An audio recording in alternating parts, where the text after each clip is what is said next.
Going live. Going live. Going live. You're live. We are live.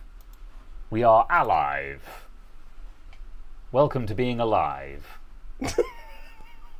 Welcome to being alive. You are welcome. You have been invited cordially. You have been resurrected. You may or may not attend. You may choose to unalive if you so wish. I'm not going to judge. I don't know. I'm just trying to keep the gag going. It is the 20th of July, everyone. Hello. What the heck on time? We can be on time as a treat. We may even titillate. We may. Hello. Right. It must be warm down there in England. T-shirt, I know, right? Yeah. Yeah. But you'd never wear that T-shirt on a winter night.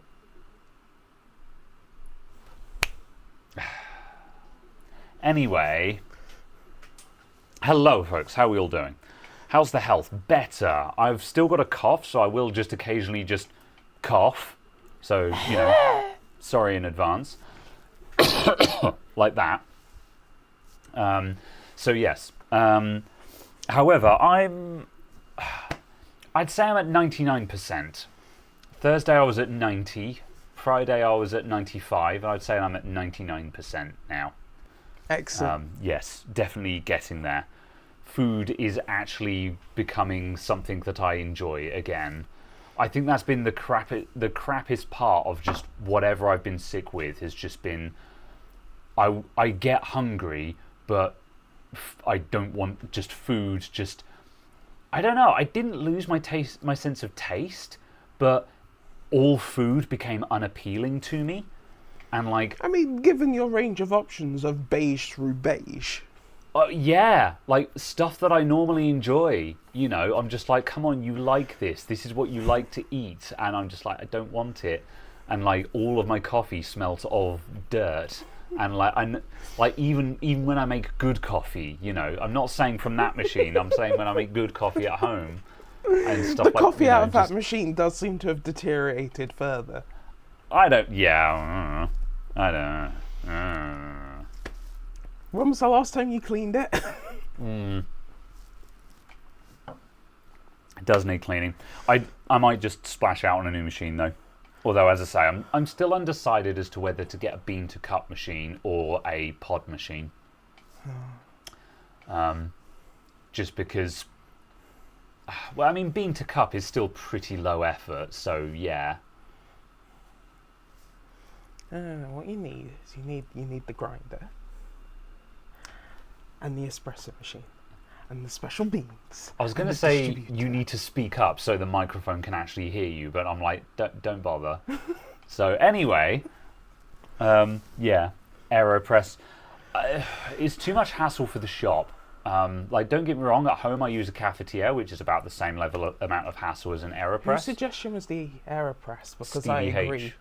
I agree. I feel like you'd enjoy an AeroPress. Well, I mean, as far as I'm concerned, a cafetiere is just as good as an AeroPress. Yeah, but an AeroPress is like... instantaneous. Is like a minute instead of 15. Yeah, I don't mind. So it makes it... No, I mean, it makes it functional in the shop kind of thing. Yeah, I suppose. Because you can make it, you flip it, and then you go, oh, it's been 30 seconds. Yeah, but there's it's still just the reset of everything. In the shop, I want something that is minimal hassle, which is why I want a pod machine. Or failing that, bean to cup is basically just as little hassle. Yeah. Because bean to cup is, it spits out an espresso, you fill it up with hot water, you know, and you now have an Americano. So, yeah. That was something that bewildered me. Was just the fact that I couldn't actually get decent coffee in America. Like... Really? Yeah. Aren't they supposed to be, like, coffee aficionados? I don't know. All I could taste was wood. And I was like, oh, I see. Yeah. Or obviously it was just something that was just left in a... what are the things with the taps on the front called? Oh...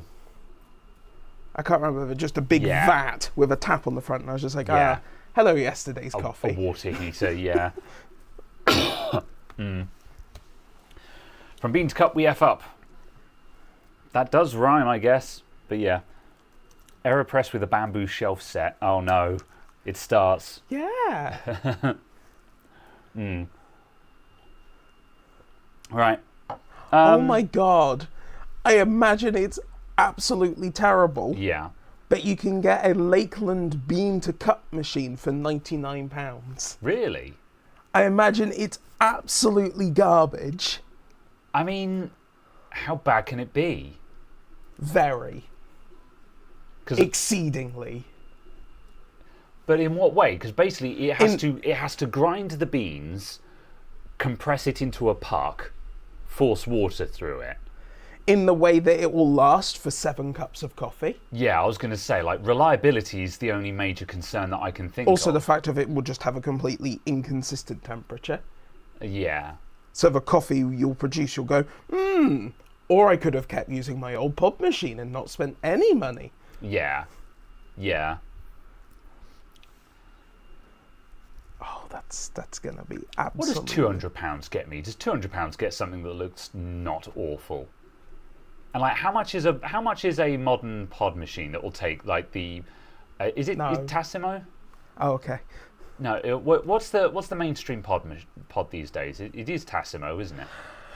No idea if it's... Or Nespresso, yeah. Good. No idea if it's good, but DeLonghi have a bean to cup machine that's £320. Just that's what the price is from a Google search for bean to cup machine. Yeah, £320 is what I expected them to cost. But so, like, yeah. if I could buy one for £200, I'd probably just take the plunge on that and be like, for £200, let's find out if it's any good. You know. Good God, Siemens do one for £2,000. No. Oh. 2 guys make a crap coffee. Nespresso has the best pod prices.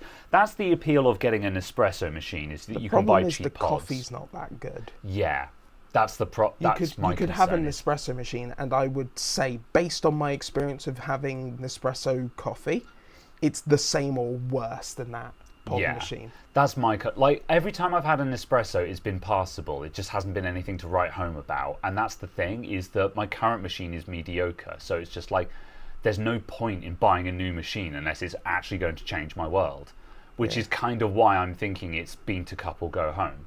Because if I buy a bean to cup machine that has like enough adjustment on it, then I can tune it until it's knocking out decent coffees, you know. Yeah. And apparently you can get like £90 for a Philips pod machine that's decent, so yeah. Beco make a bean to cup machine for £199. Yeah. Yeah, see, I'd probably take the plunge on that. Okay. Why are you making faces? Because apparently it's a 19-bar coffee machine. And I'm like, that's a concern. I mean, is that... Everyone makes espresso at 7. Yeah, I was going to say, is that just because that's what the scale on the dial goes up to?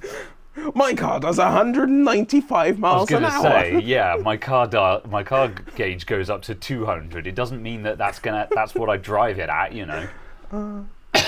Yeah, that sounds like an idiot wrote the specs for it. So. Although it does have a pre-brewing system, so that's a good start. What is pre-brewing?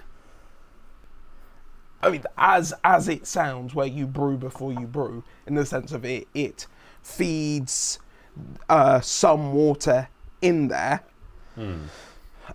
into the coffee to capture some of the oils and stuff, and then it forces the high pressure water through. Okay. So it helps to settle the bed and things like that when you're doing obviously automated systems, because you can't have, you know, bed faffing and so on, because you don't know what it looks like. Yeah. So it's just little things like that, and it should in theory help with it tasting hollow and thin, because you've got better extraction coming from it. Yeah. Yeah. So well, which kind of sounds interesting. That sounds reasonable. Yeah.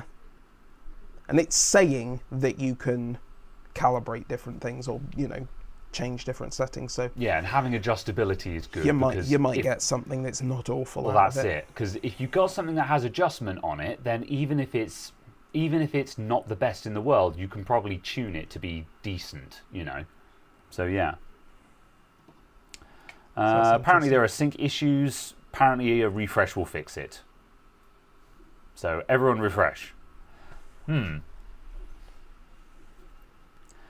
Fair enough. Oh yeah. If you want some absolutely terrible coffee, you can have a drip coffee machine for 40 quid. No. They don't even work. The problem with those as well is that a filter coffee machine is just not viable for a single person.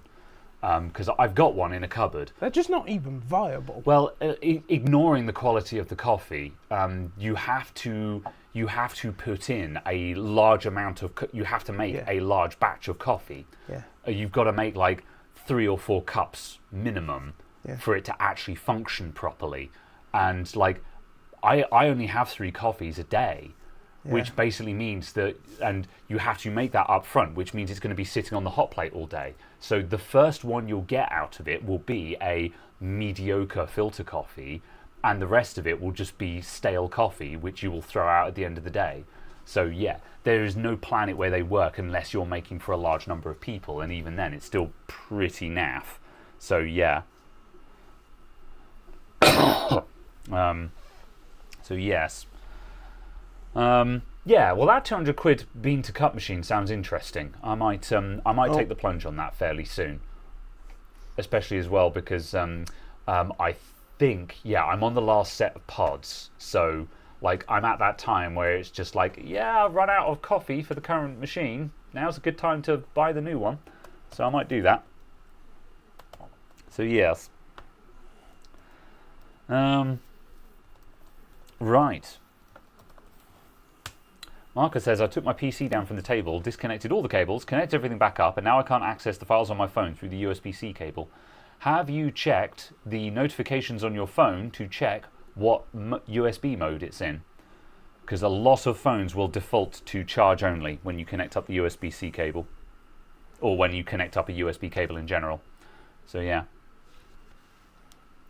Right. Okay. The news. I guess we'll get the thing that everyone's talking about out the way. I don't think there's really much to say about it that hasn't already been said. The whole CrowdStrike thing. My point of interest is oops indeed, but it's my point of interest for this that I said on Discord yesterday is. Like, obviously, everyone already knows what happened. A new kernel driver was put out. The kernel driver was bad and caused a blue screen error. And, like, people have done an autopsy to find out what the bug is in that kernel driver and everything. And people have complained that the kernel driver was pushed to production, skipping through all of the staging processes, so it didn't effectively get tested. But the interesting thing is, like, okay, whose fault was that then? And I don't mean like, was it like, what was the name of the guy who clicked the go button? The point is, why was it possible for someone to push to production and skip past all of testing? Because testing costs money. So was that the actual answer? Is they just simply do not test? I mean, I presume so. I've no idea. I have no evidence for this statement, but my statement is going to be a sweeping statement of, but testing costs money. Yeah. And money means less profitability for shareholders. And that's bad. Yeah, that's fair. Because as I say, my point of interest is just why was it possible for that to happen? And just like, is their setup actually that terrible or not? Because that's where I think the real criticism comes in. What are you having a giggle at? Just the fact that there's a company that's called Piddle Coffee Machines. I see. They also pushing updates on a Friday as well. That's also exceptionally funny. Yeah. Fair enough. So yeah. I am. Sleepwalker says, last week you asked about an over-discharged battery. You put it in a freezer for 12 hours and you got it back to room temperature and now it charges fine. Fair enough. I seem to remember that it was like discharged to 0. Wasn't that your battery? No, I had one that... Not your battery, yeah. that your I had client's. a client one that had Yes. a stone dead cell. Yes. I was surprised you didn't try charging that cell for shiggles. I guess I could have, just for science, to see what would you happen. have the equipment. Yeah. But the problem is just like that battery, even if that battery survives, even if the cell survives, that cell will be degraded, which means the battery's just going to keep falling out of balance. Well, I mean, it might not do. I don't know. I just don't see a world where you can trust that battery if one of the cells has critically discharged while the rest is sitting at 4 volts. Yeah. So yeah. But yeah. It's funny that it was able to do that. It was just, odd that that's possible, given obviously you would have thought that the management controller would have stopped that. Well, that's the point. The management controller would have stopped it, but yet the cell has just self-discharged, and that's why I said no. That's had it, because the cell has self-discharged, even though the management would have locked up the battery at that point. So, considering the fact that it has continued to self-discharge down to stone flat, to me implies that the cell has a critical failure in it, possibly even a short. Yeah. That's why I said even if it was holding a volt, I would try and recover it, because if it was holding a volt, that means that there's someone at home. But there's still there's potential difference. Because the cell had gone down to 0, that to me says it has self-discharged, which means it must be internally shorted or internally low resistance. And the problem there is that's the point where it would be dangerous to try and charge that cell. True. That's a good point. I think that's my point of contention there. Yeah, I think that's. I can't remember what was wrong with Sleepwalker's battery though. So I think that's the kind of the difference, isn't it? When obviously you're getting balanced packs and the pack comes at 0, is a completely different situation, because obviously they're shipping that intentionally at 0. 0%, or is it 0 volts? Really? Most packs like hobby lipo packs now, they'll ship at 0 volts. Oh, I see. Is that just as in they have not done the initial charge? No, they've done the initial charge and they'll discharge to 0. Oh, really? Yeah. Huh. For a lot of them. That was something that CATL were doing an awful lot of work on. Because obviously it then means that no one can say that there's a risk in shipping. Yes. Because there's literally 0 energy there. Yeah. Presumably they must obviously just do the discharge in a certain way that doesn't damage the cells. Yeah. Yeah. And it was just interesting hearing about that. Yeah. It was I mean, what is over discharged? Like, was it at 0 or was it at 2.5 volts? Per cell. Because also the fact of over discharge can also mean it was at 3.1 volts, because the charging circuit only charges batteries from 3.2 up. Yeah. A la that damn camera. Yeah, exactly. Because, like I say, if you're over discharged and you're sitting at say 3 volts per cell, but the laptop says it's too low, that's not a big deal. That's easily recoverable. Yeah. So yeah. And the CrowdStrike thing. You can absolutely delete that file if BitLocker is enabled. This is the problem with a lot of the memes that are doing the rounds, is that people keep making jokes while trying to provide information. There's one tweet doing the rounds that says, if you have BitLocker enabled, you go jump off a bridge. No, if you have BitLocker enabled, then you have to type in the BitLocker recovery key. Now, that sucks. That's just another layer of annoyance to dealing with this, because it now means that you have to have the BitLocker recovery key for every single sodding client that you need to recover. However, but it also means that you can absolutely recover that. BitLocker is absolutely recoverable. This is why you back up your keys. But it also means that no one else can do that to your devices, which is the entire point of BitLocker. Yeah. This is functioning as intended. Yeah. Also, it's a case of, in most circumstances, in enterprise situations where you've deployed CrowdStrike, why do you care?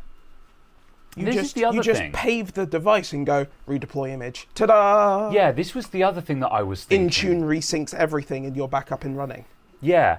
Like, everyone was saying how, they're having to recover every single client. I'm just like, why are you bothering to recover them? Why are you not just flattening and redeploying the clients? Yeah, that's the thing that surprises me for the big mega corporate stuff. Yeah. That makes sense. For the thing, and you're in a super unfortunate situation where you're just big enough to have started using Cloudflare, but also you're not on mega enterprise rollout. Yeah, I can understand that being a right pain in the dick. But even then, you're probably just going to be running off of images, surely. Or at least you're going to be running Intune just to kind of go, this is a fresh device. I don't know. Like, when I was doing school setups when I was doing school setups in the late noughties, mid tens, when we were doing, before there was cloud anything, we were deploying by image. Yeah. And if any, all of the students and all of the teachers were saving all of their stuff to the server, which is backed up, and we had told them explicitly, if you save anything to the local computer, it will be deleted. We will redeploy over the top of your data. Yeah. So save it to the network drive. Yeah. And I mean, this was the setup that, I had at school as well. Yeah. And that was so I'm just like, so I'm not sure. A long that's time the thing. ago. Most people should be just redeploying. Yeah. That's what I was saying about just, you either you have an image and you just redeploy that image, or at most, it's a case of you need someone to manually install Windows on it because it's in a stuck situation where you can't do that. Yeah. And then you just connect that image to Intune and go, oh, ta-da. sorry, we forgot to close the shop. I will be right back. You just reconnect that to your domain, you run Intune, and then it's all set up. So yeah, I don't know. It seems like an awful lot of effort for that. That was both of them. Oh, sorry. You've also turned off the backlights. Oh, yeah. Thank you.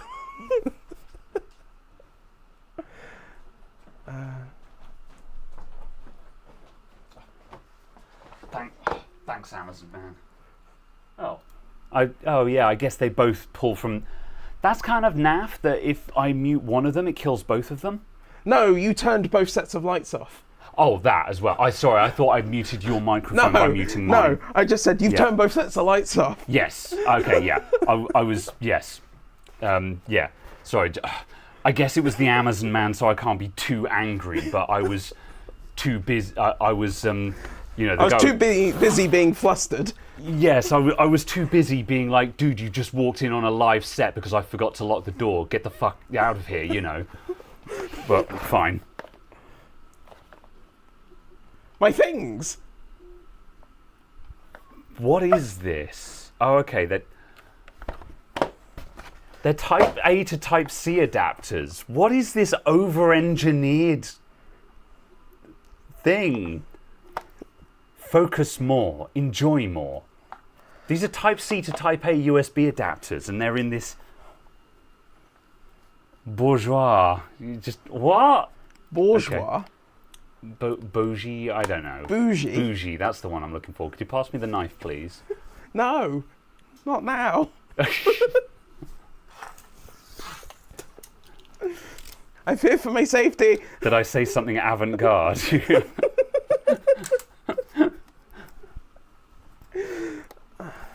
Right.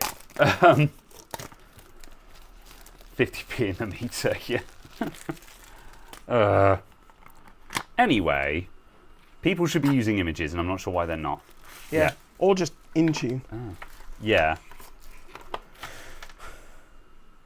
Sure, okay. I'm not sure why they couldn't just supply that in a box like they normally come in. But fine. I thought that was a business card for a second. I was just going to be like, oh boy, that is bougie. No, but it is a user manual on how to plug in the cable. Yeah, the number of people who just... The reason why I ordered some more of these was I sold my one to a customer, and because the customer came in who was just like, oh, I got this Mac, but it doesn't have USB ports. I'm like, it does. These are called Type-C ports. You know, it's the same one that your phone has. He's like, is it? I'm like, it's a round... people don't just look at a connector and be like, oh, yeah, this is the same shape as the one on my phone. And so I'm just like, yeah, you just need an adapter. And he's like, well, how does this work? I'm like, well, you see, that's the same shape as that, so you can plug that in there. And look, now you have the rectangle one that you're used to seeing. It's like, so I can plug something into there now. Yes. Are you following? Do we have an understanding? Okay, you know. I enjoy this. Tip 2. Unplug the cable when stop using. I mean, how do you write an instruction manual for a Type-C to Type-A adapter? Yeah, you're going to struggle there. Grasp the plug, not the cable. Grasp firmly but strongly. Good. Remember to lift in a jerking, twisting motion. Oh no. Terrible. Okay, right. After that rude interruption. Okay. System Restore, no, System Restore won't help you from this. Also, like, System Restore is a lot of hassle to go through. System Restore is an enormous hassle to go through these days. System Restore has just kind of been nerfed to the point of barely working. It's the same as earlier on. You know, I was a custom-built PC came in earlier on that has looks like the Windows registry is scrambled, and I said to the client, I said, once upon a time, Windows used to make a backup of the registry on every clean boot up, so you would always have an up-to-date backup of your registry. Then Microsoft just decided to just turn that feature off. Oh. And now you have a corrupted registry, which means your Windows install is basically gone. We can back up your data, but your Windows install is very gone because your registry is corrupted. Good luck fixing that. Yeah. So yeah. If you boot Windows USB, you cannot load a System Restore. You can, but often you have to go through some extra steps because you need to be able to mount the drive, but also a lot of the time some of the services that are needed for System Restore don't load by default, so you have to go to command line and manually start some of the services and then go to System Restore. You've got to jump through some hoops. I have had success with it. So like, if you're in one of these situations where you're like, I really don't want to reinstall Windows on this computer, then you would jump through those hoops and you might save the install. However, 9 times out of 10, if your Windows install is that far gone, you just reinstall Windows and save yourself the hassle. So, what's up with Graham's beard? What's wrong with my beard? Apart from it being, you know. I saw something that made me think of you, but I didn't want to send it. I didn't want to send it to you without context. I see. Because it's offensive. There's an option in the registry to add to re-enable the auto backup thing. That might be interesting to do on like my default Windows image that I put on people's computers. Because like that's still, the average person still isn't going to have that, which is kind of the core problem, is that it requires people to actually have turned it back on. But at least it means that anything that I have touched has it enabled. So, yeah.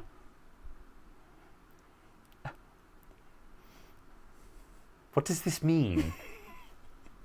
Is there a secret, like, not safe for work meaning to this that I'm not understanding? No. This says ever since you've started combing your goatee, you've been acting like a real jerk. Yeah. It reminded me of you because you're the only person I know with a goatee. And I do comb my goatee sometimes. Yes. I'm a real jerk. I see. Crackers. Yeah. More translucent. Oh well. Am I doing any fixing to maybe, we'll see. Oh, excuse me. I'm Yeah, I don't know. I'm tired. We're just kind of, we might just be chatting stuff at the moment. We're merch. Oh yeah, I could design some merch You could. live on show. Yes. Start doing the basic design for that. Yes. I might do that. Yes. So yeah, no slimes. Oh, have I got a treat for you? I've got a bumper video in the works for that. Would you like a menthol? No. Are you Thank sure? you. It will help with your throat. I don't have a sore throat. It's just It will help with the coughing and the clagging. The mentholness will ease your sinuses. I'm not that bad, but yeah. All right. It's also technically, apparently, can be sold as being antiseptic. Fair. Because Okay. menthol helps with killing that stuff. I see. Anyway, yes, shave the beard for charity. Linus coloured his hair orange with blonde highlights on the WAN show today. Oh, I'd heard him threatening to do that. I might have to catch up on that. That sounds extremely funny. Let's talk about the Ryzen updates. Just for conversational stuff. They are the best. Yeah. So They are wonderful. Caradog has gone full AMD fanboy now, because Intel are having problems. Where's the Up, yeah, down, there it is. left. Yeah. Intel are having problems, and so Caradog has just gone full mask off AMD fanboy in just like lol, imagine owning Intel. So yes. But only when replying to JD's messages. So AMD 9000 is launching at the end of the month, and there's no word on official pricing yet. What are the thoughts on this? And is this an indicator that AMD is going to screw customers with the launch pricing? You sounded very optimistic earlier on. You reckon they're going to come out below expectation? They certainly have the capacity to do so. Yeah. I think is more the point that I wanted to make. Is just the fact that the square millimeterage of silicon is fractionally less than the 7000 series. They should be cheaper to make. Which should mean that the manufacturing costs are basically the same. Yeah. Because they've gone to a slightly more expensive node, but the actual millimeterage of silicon is much the same. I also less. So I also noticed that there's no 9800X announced yet. Yeah, okay. Because to me, because obviously the 9800X is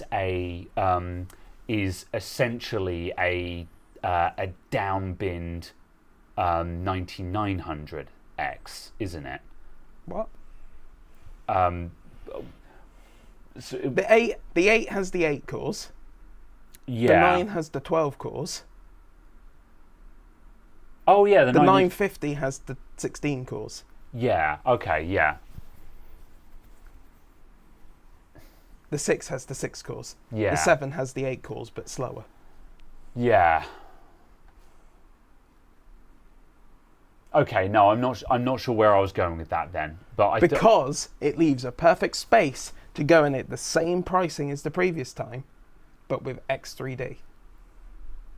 Yeah. So you just slot it in at the same price. Yeah. So they are just saying we're not going to bother with the 9800X because everyone knows there's going to be a 9800X 3D, and no one is going to buy the non-X 3D because why the hell would you buy the non-X 3D? Yeah. So yeah, because I was going to say the only time it makes sense, the time it makes sense is when you're buying a processor that's cheaper. Yeah. Yes. Because this was going to be my next thing. Hence the title of the stream was this should theoretically be exciting, is that the 9000 series is coming out and they're shaping up to be pretty darn good, but also the X3Ds have not been announced, so I'm just like, who cares? Yeah. But then like you said as well, the 9600X is obviously going to be the go-to one for budget gaming. Yeah, for people who are looking for something new that's cheaper than what the X3Ds were coming at. Also, obviously, just people who have workloads that aren't accelerated by 3D Vcache. Yes. I'm whilst sure that's going to be a reasonably small number of people who are buying Ryzen, consumer desktop for that. But there are going to be people who that's a category. Yeah. So I suppose the pricing of the the pricing of the 9000 ones will be interesting because if they come out and they're extremely competitively priced, then the 9800 X3D will probably be also well priced. Yeah, the last I heard was that apparently the X3Ds were going to get announced in September. Yeah, because basically my concern is that I'm kind of feeling JD's implication that AMD are going to make them expensive because they can, because Intel is not competitive right now. Yeah. So AMD are going to be like, cool, we're going to charge more then. Yeah. The flip side, because as we know, corporations are not your friend. Yeah. Like you presented an alternative earlier on, which is where they go for a killing blow. Yeah, the flip side on that is because they're in not a good situation, it gives them an opportunity to come in at a price that they know that Intel cannot match. So even if Intel launches something that is as fast or faster, AMD's still an order of magnitude cheaper. Yeah. And Intel can't match them on price. So AMD are just selling products at a price that Intel cannot afford to sell at. Therefore, Intel is irrelevant because the pricing is, £600 skewed sort of thing. Because if the cheapest Intel part comes in at £500, say, and AMD's fastest part comes in at $499, and they've got processors on sale at 90, sort of thing, it's a case of AMD's just like lol lol lol lol lol lol lol. Yeah, and I think Intel are like, this is the thing, like we've been saying for a long time that Intel is not in a good place, but right now with the latest news of the, quite frankly, cataclysmic failure rate that Intel are now looking at with 13th and 14th generation parts. Now, someone in the chat earlier on, I can't remember who it was, said, oh, I've just built a 13900K system, had it for X many months, had no problems. I'm sure you have. However, there are a lot of places that are seeing anywhere from 10 to 25% problem rates, which is cataclysmic, That is horrendous. This is like world-ending failure rates. And this is being seen on the 13th generation specifically as well. And we know that the 14th generation is probably vulnerable to the same issue. And if this is only really being discovered now, then no one can trust that Intel are going to fix this for their next generation, which means there's going to be a lot of sentiment of don't buy 15th gen because we don't know if it's going to have the same problem yet. Yeah. Which now means that Intel have got this compounding problem of their power consumption is wildly out of control. AMD are just better, and now they have a reliability question, which was the only thing they've had going for them, where everyone has been, they've still been riding on that by Intel because it just works. It's like, I don't know, man. Right now, the opposite is the case. So we are starting to we're kind of reaching an event horizon for Intel where, like, I don't know how long can they weather this storm for? It's getting really serious, I think. Level 1 techs were saying 50% failure rates on the W server boards. Yeah, like this is for W server. Now, obviously, that doesn't necessarily account for everyone, but even it's also kind of a ever so slightly different categorization of error, because that was just obviously any form of error occurring within 7 days. Yeah, and that was 50% of processors. And obviously, kind of the errors that were happening on kind of the server side is an issue, whereas on the consumer desktop side, arguably you'd get away with it and not actually notice it. Yeah. So effectively on the consumer side, the error rate in the sense of actually something that an end user would notice might be only 25%. Yeah. But kind of a case of The reporting errors, rates are going to be lower. Any errors at all, being at 50%, Yeah. still kind of a problem. Yeah. Apparently the 15th gen is going to be made by TSMC. So the fact that they're being made, if 15th gen is actually being manufactured by TSMC instead of by Intel, then that will potentially be a completely different manufacturing process. So yeah, in that case, we could probably be reasonably assumed that it won't be susceptible to the same issue. Well, we don't know. Well, the problem is though we don't know what the issue is. This is true. We still don't know if it's because the the current working theory that is being presented by Gamers Nexus at the moment, which has not been confirmed, but it's the working theory, is the oxidization theory, which is where during the manufacturing process, when they are putting on the layers and building up the internal vias in the chipset, layers are not being applied properly, which means the metal in the vias oxidizes and thus deteriorates, and thus the CPU cannot maintain performance levels. And that seems to be the current working theory. But yeah, there's no confirmation on that. But yeah. Yeah. But yeah, obviously, if 15th gen is being made with a completely different manufacturing process, then theoretically, yeah, we can probably assume that it won't be susceptible to the same fault. Yeah, assuming that is the only fault. Yeah. However, even if we go past all of that, are Intel actually going to solve their power consumption issue? And like we were saying earlier on, well, Intel's next play is, what was it, a 6-core single-threaded, 6-core 6-thread CPU? Yeah. And just like... with like 32 E-cores. Yeah. Well, I thought they were dropping the E-core... Well, no. It's like 6 P-cores with no hyper-threading and like 32 E-cores or something. Yeah. Just like... So they're just... Yeah. And like... The problem there is that that's a lot of cores. That's going to score high on multi-threaded benchmarks and stuff like that. But we all know, because Intel proved this for a long time, that single-thread performance is...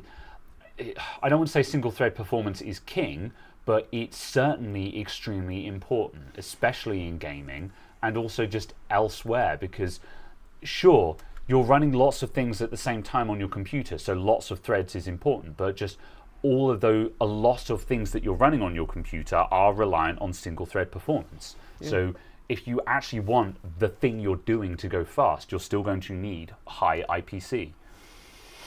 Yeah, but it's also a case of obviously that's going to have dramatically changed since whenever the hell the PlayStation 4 and Xbox One came out. When was that? 2013? Something like that, yeah. 2013, I think, maybe. Possibly a bit earlier. I don't know. Yeah. But obviously that's massively changed then. It's changed again now with the Series console and the PlayStation 5 because, again, it's another 8-core processor. And it's just a case of, I see us very much being in a situation where, it's going to be, everything's going to be based on expecting you to have 8 cores, providing high performance. So that could be an issue. And obviously, with UE5 being continually rolled out to be wider and wider than UE4 was, lots of stuff is going to be built on UE5, and we're going to see stuff hopefully actually start going a lot wider. So yeah. JD says no, that was the link that they posted in exclusive chat. That what he wanted was the 12 hyper-threaded P-core chip, but that's not a 15th gen thing. That's fair. Yeah, but also that sounded kind of interesting, that one. Yeah. Also, as far as I was aware, 15th gen or Arrow Lake or whatever it was dropping hyper-threading off of P-cores. Yeah. Because I thought they were That's- doing that's Gen still- 1 rentable units. Yeah, that's still the plan as far as anyone is concerned. And that's what's coming maybe January? Did they give an indication of release date? Was it I'm January, not February? sure.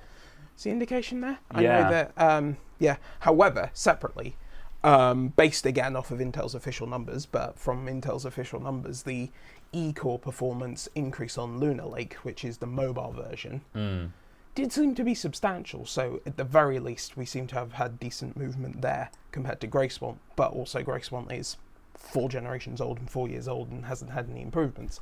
So you would have had to have had a large improvement. Yeah. But there is one. So Yeah. Yeah. Certainly, if Intel are releasing in January, that's going to be the point when AMD have already come out with everything they're going to come out with. So yeah, AMD will have showed their hand by then.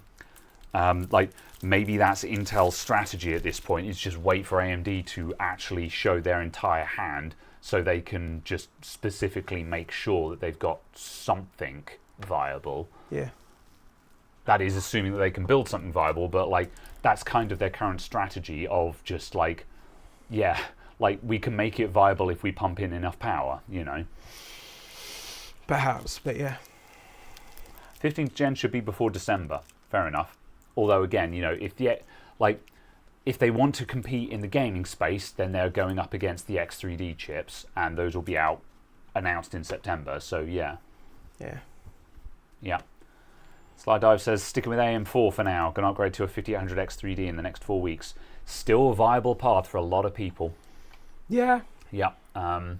Yeah. It's still something that I'm kind of thinking about because I've got a 5800X non-3D at the moment, and I'm still kind of tempted to buy a cheap 5800X 3D from AliExpress or something like that, and go for a cheap upgrade just to get that final gaming upgrade. But then on the other hand, I'm also kind of tempted to get a 5950X for my system, just because that would help a lot with my other workflows for video editing and stuff, because I'm CPU bound. Yeah. So yeah, the 5700X 3D is yeah, it's a lot cheaper and basically just as good. So yeah, that's also viable.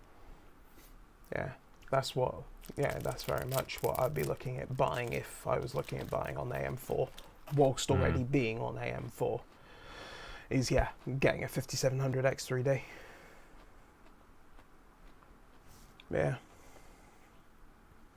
I say that.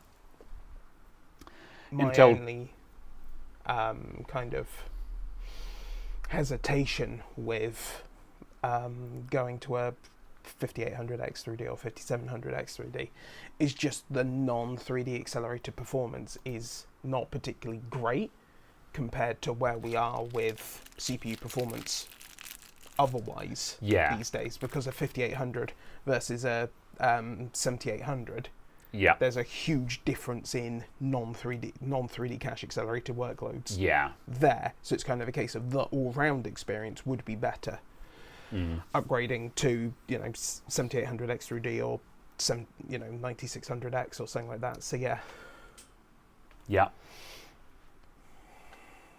Yeah, that's fair. So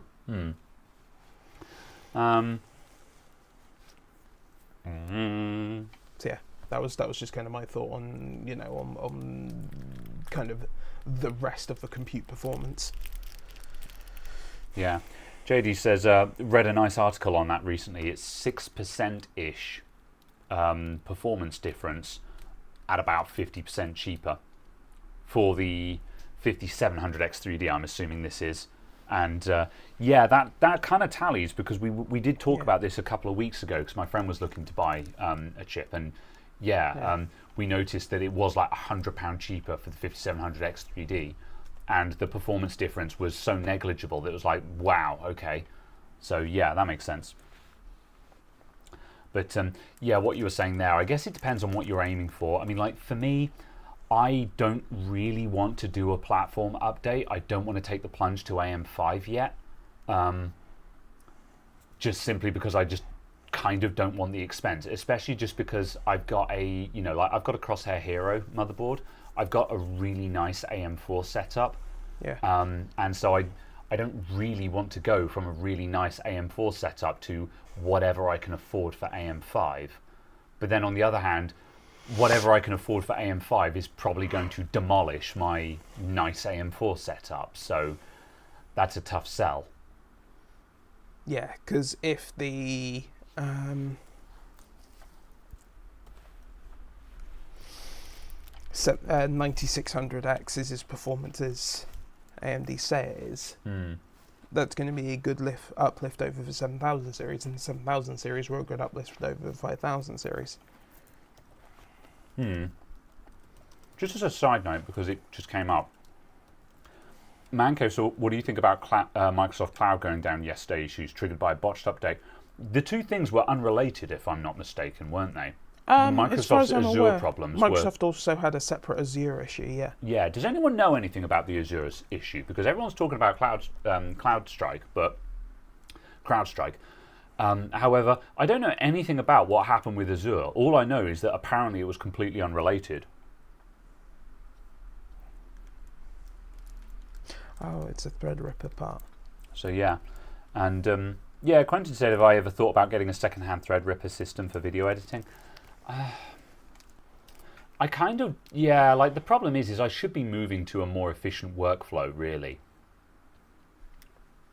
Yeah, basically. I would consider getting a 5950X and just adding more cores, because that's just simply, that's just a drop-in chip replacement for my current system. But if I went to a Threadripper, now I'm building a dedicated system because of my inefficient workflow. So yeah.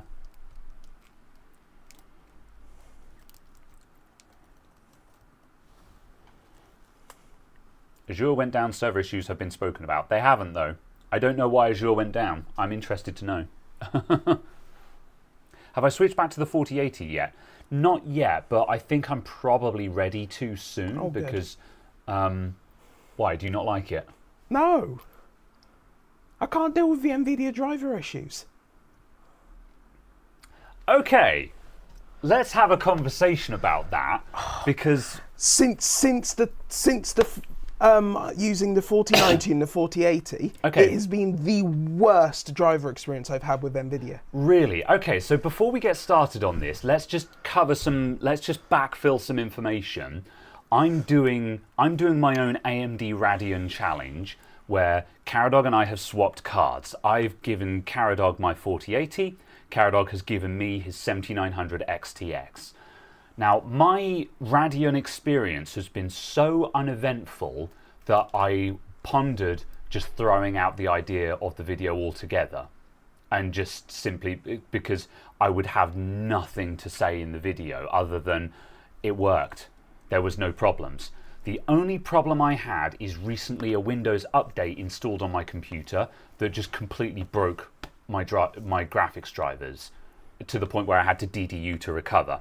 However, that was immediately after a Windows update, so I am squarely blaming Windows Update for whatever that was. There was a fucky driver rollout on Windows Update. And so that happened after a Windows update. It was also an invalid version number. Yeah, so whatever that was not a Radeon fault per se, although it's still worth noting that I had to DDU to recover from it, and I've never had to DDU to recover from a Nvidia driver problem.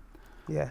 I think this was the first time that I've actually used DDU to actually solve a problem and not just doing it for the sake of cleanliness, if that scans. Yeah. So other than that, I have not had a single issue with just cold turkey switching to Radeon. Yeah. The only other issue is that 7900 XTX is a thirsty boy. It is a thirsty boy. But unfortunately it just be that way. Nvidia, you can say what you like about them, they're doing all right for efficiency right now. Do you know the thing that's with all that being said, then tell me about your Nvidia challenge then, and by all means give your response. Yeah. One interesting thing you're saying about the power usage, that 4080, according to MSI Afterburner, in my PC will use between 380 and 400 watts. Okay. just sitting around bumbling in GTA 5 or like playing F121 Okay, will use yeah, like but 380 to 400 watts. And I'm yeah, like, but it's doing something. and I'm just like, excuse me? Yeah, the Your power target's 250 watts. The fuck's going on here? Yeah, but the problem is the 7900 XTX uses like 300 watts on the desktop. No, it doesn't. It's only 100.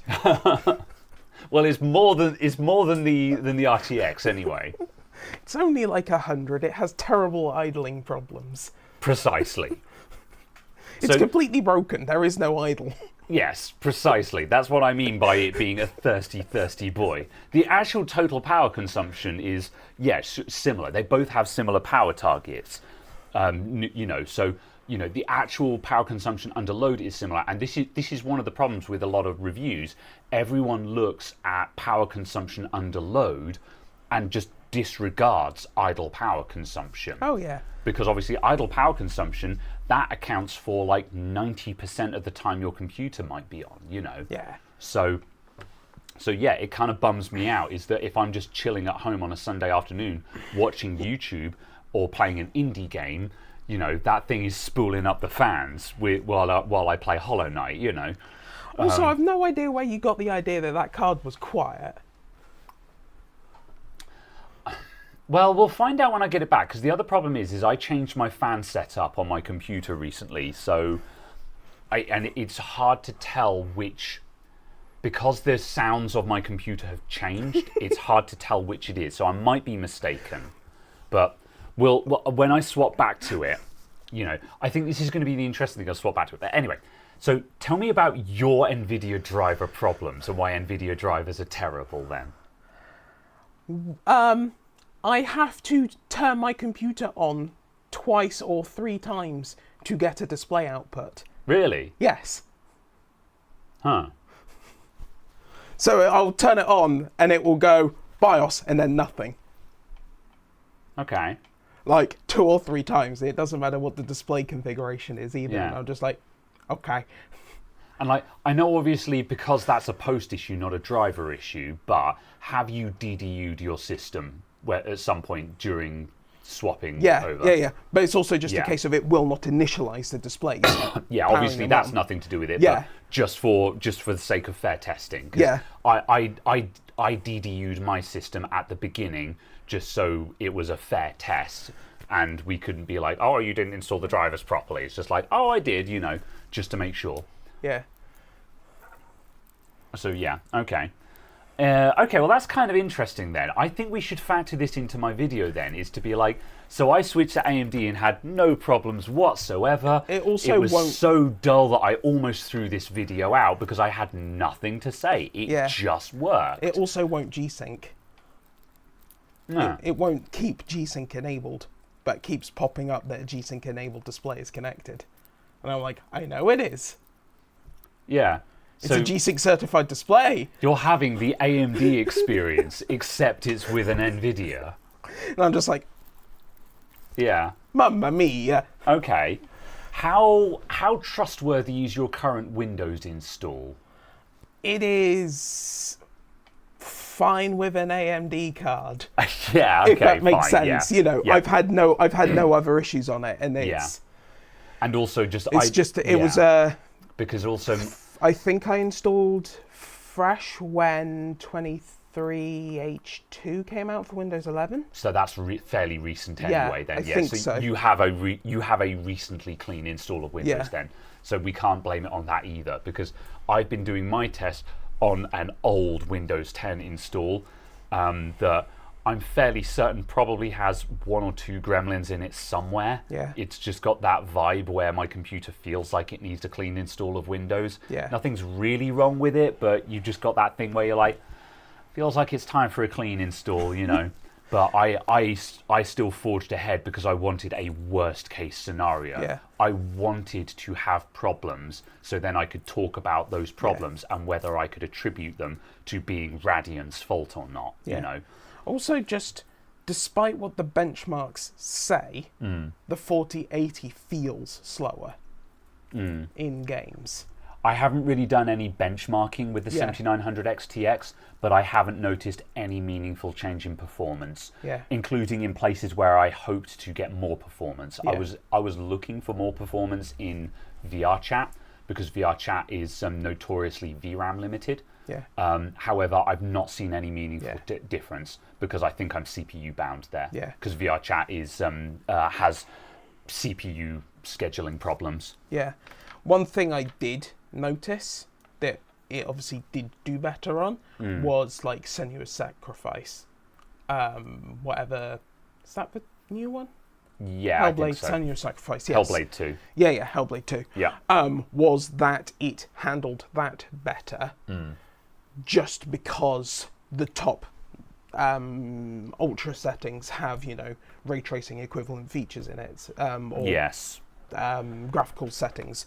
So it's a case of obviously that was just more performant because the 4080 is faster at that stuff. So it's kind of a case you were in kind of a showcase situation there. And it was just like little bits like that. I was just like, this is... When you get into AAA showcase games, Nvidia's going to win just because... The 4080 felt reasonably similar to using a 4090. And I was just like, that's actually good to see. That someone can buy a still £1,000 graphics card. But they're still getting an experience that is nearly similar in feel to that of the £1,600 or £1,800 one. So I thought that was quite good that was possible, despite the huge gulf in performance. Cool. All right. Well, we need to... The thing that I have noticed, though, that I thought was quite interesting was for one of the games I played, that just at the settings I play it at, I could play that game at something like a total system usage of 120 watts with the 4080 in there. Because the 4080 was at like 40 watts. Or 50 watts, and the CPU was at, like 100 watts or something, and I was just like, okay. Okay, that's kind of interesting. I just enjoy those random kind of situations where you suddenly realise you're just like, okay. Nice. And like I said, this is functionally a laptop. And that's it. That I think that is my only negative sentiment about using the 7900 XTX. Is that it is a thirsty boy.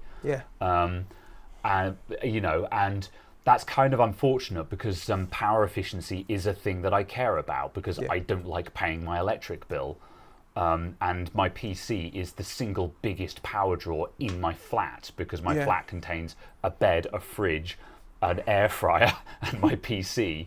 It has a light bulb. It does. You even turn it on sometimes. So okay. So, but that much being said, though, my experience, given the fact of I need to compartmentalize my thoughts on Nvidia as a company. However, my current sentiment toward Nvidia is I don't like Nvidia as a company, and I want to support Radeon instead. So, and I think I'm coming to the conclusion where I'm just like, I think I will sell my 4080 for whatever the next Radeon flagship is, because I want to be rocking a Radeon.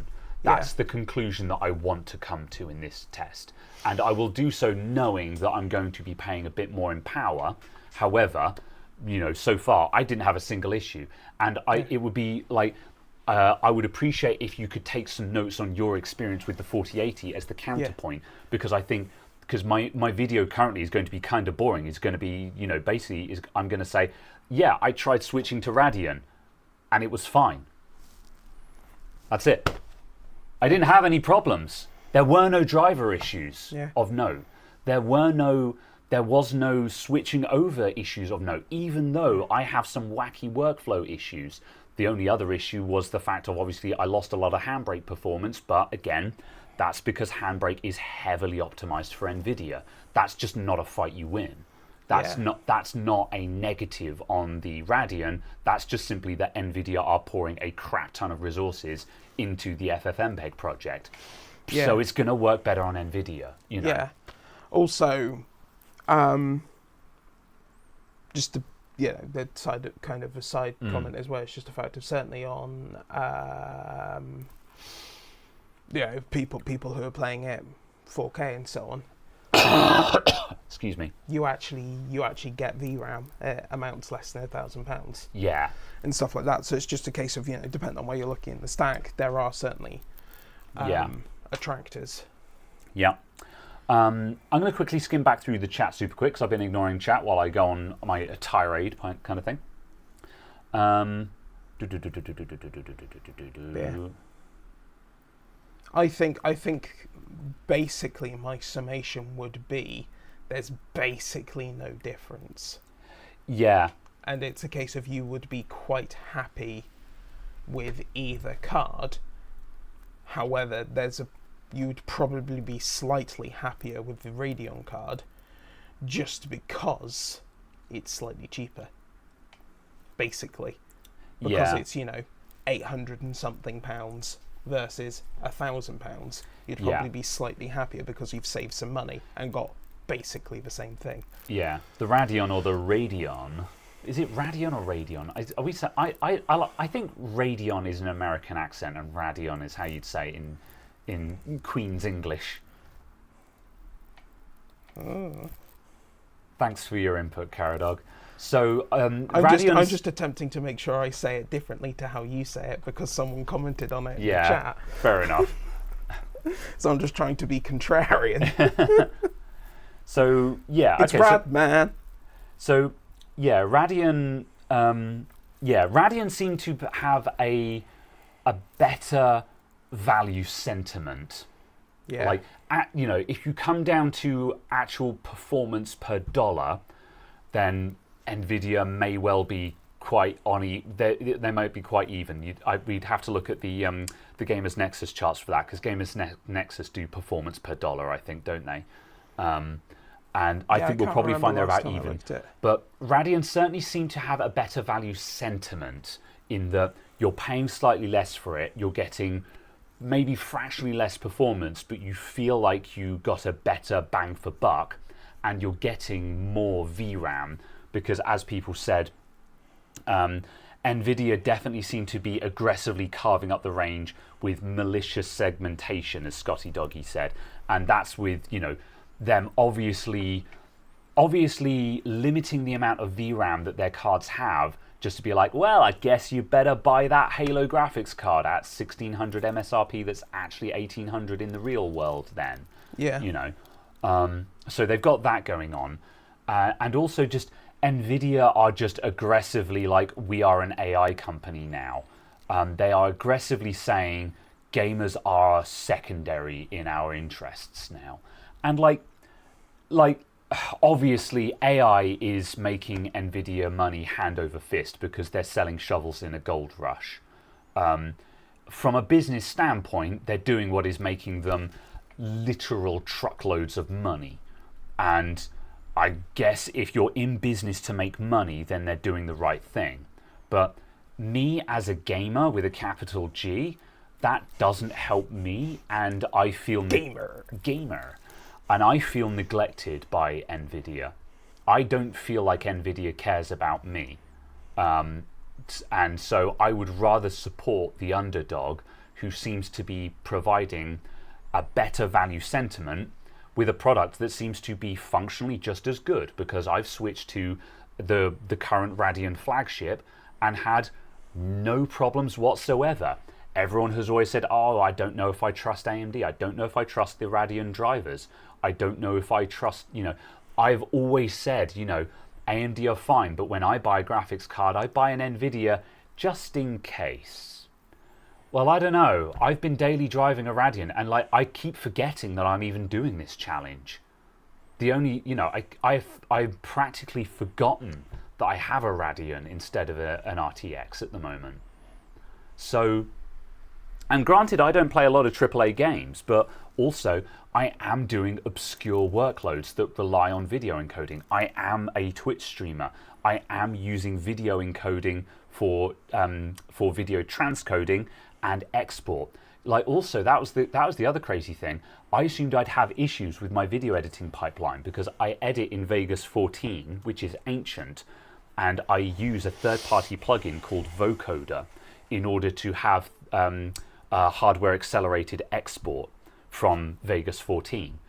And I thought I was going to have problems with that, and I might even have to drop to CPU encoding. But no, I went into vocoder and I selected AMD instead, and it is exporting at basically the same speed, mostly because it's CPU bound, but I didn't take any performance hit from that. So just, yeah, my experience of AMD is fine. Yeah. It's fine. Buy AMD graphics cards, people. They're fine. You know. So, yeah. And, but yeah, that's it. I need to make that video basically and just be like, yeah, I did the Radeon challenge, didn't have a single problem. Whereas you found lots of little niggles by switching to Nvidia, which probably were fine and resolvable, but were exactly the kind of sort of niggles that people are afraid of from AMD. Yeah. So we kind of, I think what is the interesting thing here is that our experiences were the complete opposite of the expectation. I had a Radeon and it just worked. You had an Nvidia card and had minor inconsistent issues. Yeah, basically. So yeah, are we fixing anything today?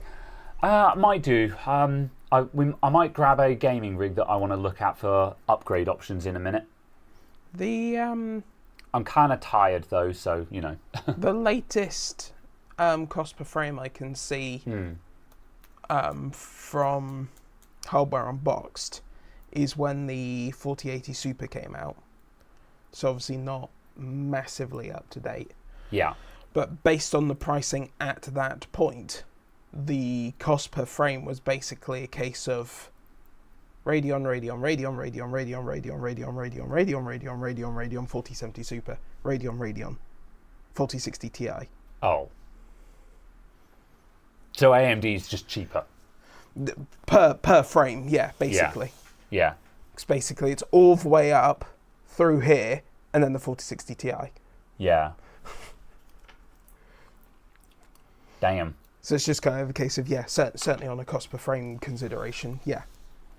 Yeah. Or at the very least, AMD being cheaper, that if AMD has lower performance compared to Nvidia, the lower price more than makes up for that. Yeah, the price is lower than the lower performance, yes. effectively in ratio. You're not getting you're not getting less value for money there. Yeah, this is fair. Oh, excuse me. Also, I think Quentin mentioned about Battlemage earlier on. No, not on my radar at all, quite frankly.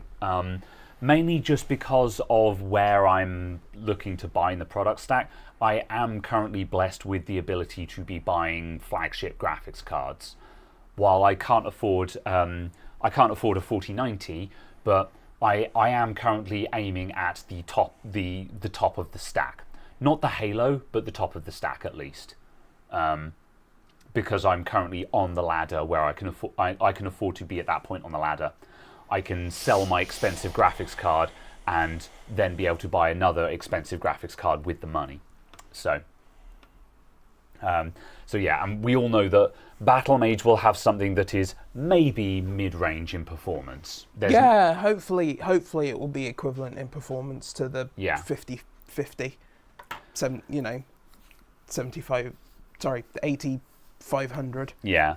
Hopefully it will be around that performance level Yeah. for the same amount of power usage, and for slightly more power usage will be equivalent to the 8600 XT.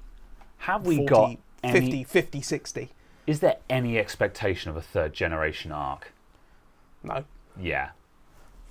So it's just like, unless they absolutely smash it out the park with Battlemage. however, considering how much like Battlemage, there's been a lot of questions as to whether it will be anything other than a paper launch at the moment. Yeah, if they absolutely smash out the park and they're able to bring a die out that's 50mm square and the same performance as a 7600 XT, then yeah, absolutely, they'll do a third generation of that because they've made a really tiny core that's super cheap to make and is approximately competitive with the bottom, range card that your competitor's making.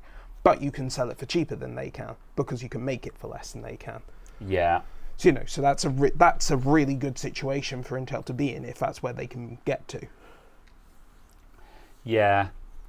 The problem with Arc is it's got a core on it that's bigger than a 3080, but it's giving you performance of a 3050. Yeah. Yeah. Understandable. So it's kind of, that's their issue. And obviously if they can flip that around and it's got a tiny core on it, it's smaller than a 5050 is, or smaller than a 5060 is, but offers very similar performance, suddenly Intel are in a good position because they can sell that at $150, say, offer the performance of a $200 Nvidia card. Yeah. And actually start building, bridges on that and say, look, our card actually functions, our card's actually cheap, and our card doesn't need 300 watts to equal the same performance as a 75-watt GPU from Nvidia. Yeah. So yeah, even then though, if Battlemage comes out and it just works, because let's face it, Alchemist did not just work out of the box, no matter what anyone wants to say, some stuff worked, but a lot of stuff didn't work, and that just didn't really make it viable for anyone other than an enthusiast who is the kind of person that owns an MG and is just like, oh boy, it's broken down again, time to get the spanners out. That's the kind I'll have you know that no longer applies to the new MGs. Yeah, sure. However, yeah. I kind of want a Cyberster. Anyway, so yeah, but like if Battlemage comes out and there's no weird monitor issues and all the games just work, then suddenly it'd be like, cool, we've got a new low range competitor. Yeah. And obviously, like that would still be the dream, is to have a third part, have a third. Even if they're third party only competing at the sub $200 point. That's a critical point. I was going to say that's like the most important point to have a competitor. Like I don't care about Battlemage because, as said, I'm looking at the top of the stack for my computer. Yeah. However, when kids come in here and they want to buy gaming PCs to play Fortnite, to play Valorant, to play all of this, they're not buying 4080s. No. They've got 600 quid to spend on the entire PC. Yeah. So the bottom end of the stack, that's where it really matters. And a really good bang for buck $200 graphics card is a really important point in the stack there. Yeah. Oh, absolutely. Yeah. No, I think that sub $200 sector is the part that we need to see the most movement in. And again, based purely on rumours, it looks like the sub sort of $550-ish pound market is where we're going to see an awful lot of movement in from AMD next generation, because they've built a much smaller, much cheaper graphics card, and they're going to be bringing 7900 XT performance to £500 instead of £800. Yeah. I hope they do bring out a flagship, just so people who... There's no point. Yeah. There's just no point, because it's not going to be very fast. Well, when I say a flagship, I mean I mean like an 8900 XTX, Yeah, but I don't see the point in them doing that when it's going to be the same speed as their previous flagship, but have to be 5 times the price, sort of thing. Yeah. Yeah, I don't see the point in releasing that. Yeah. I guess I want AMD to bring out something that can at least go toe-to-toe with a 4080 Super. There's no expectation. It's very obvious that AMD have no desire to compete with the 90 class cards. That's kind of obvious at this point. Nvidia just own that sector. If you're building Halo, you put in a 90 class card. Yeah. But AMD, the 7900 XTX does trade blows with a 4080, you know. Yeah. So something that can actually go toe to toe with and the 4080 Super has all but replaced the 4080 because it's the same Oh, yeah, price yeah. but faster. Yeah, So yeah, having absolutely. something if AMD can come out with a competitor to the 4080 Super, that's the kind of graphics card that I would love to buy next year. But yeah, we're not going to get something faster than the 7900 XTX. Yeah. Yeah, that's I unfortunate. don't think. Yeah. We might do. Because that's the thing. It's just like, yeah. So I guess at that point I'm like, I guess I'm keeping my 4080 then, because Perhaps. Yeah. I'm not going to sell it for an equivalent graphics card because there's no point in going through the hassle of selling it for an Yeah. equivalent graphics card, despite the fact that I would like to be rocking a Radeon now. But yeah, my only incentive to sell my 4080 would be to get to go up to 4080 Super equivalent speeds. Yeah. I don't think we're going to get that. Certainly not early on next generation. We might find that there is something that's released, sort of 8 months, 10 months later that's a higher performance version, just because they've resolved core issues and made a bigger one. But I can't see that happening. Yeah. Just because that's not where the development focus is. Yeah. So. Very well. Yeah, that's unfortunate, but yeah, it's unfortunate but understandable. Yeah, no, it's a case that certainly for sort of what the rumours and suggestions are, is that the RDNA 5 cards are the reason why they kind of swap back to monolithic on RDNA 4 is the fact that obviously they're trying to make them cheap and just bring that performance to lower tiers. But apparently they're done a lot of multi-chiplet stuff for RDNA 5, so that might be where we see something come out with a lot of performance again. Yeah. And that kind of makes sense to swing back and forth like that, to have a generation where you're really pushing an awful lot of performance, and there's an awful lot of cost involved in that, and then a follow-up generation that's bringing that cost to a much lower price tier. Yeah, that makes sense. Yeah. Because it's also the case of we need to increase the performance of the sub £200 graphics card. Yeah. Because I don't want my 4090 being limited by your 6600. Yeah. Yeah. Fair. And that's kind of, I think, the Yeah. issue. That's kind of the problem that Nvidia might end up making for themselves. Is there's no point in people buying the top Nvidia card, because the performance difference between the top Nvidia card and the bottom Nvidia card is so big that the top Nvidia card can't actually do anything, because no one's buying it, because maybe they sell 10,000 of them worldwide, but how many 50/50s are they going to sell worldwide? 15 million? 20 million? Yeah, And if 20 million people have a 50/50, which one am I going to write for if I'm a game developer? The card where there's 10,000 people, or the card where there's 20 million of them, and is equal in performance to the games console? So all I do is write for the games console and then go, make DX 12.1 now. You're going to aim at the console performance, effectively. Yeah, but this is what ultra settings are for, though. The console just runs the game at medium graphics, and if you're a PC user with a flagship graphics card, you get to run at ultra.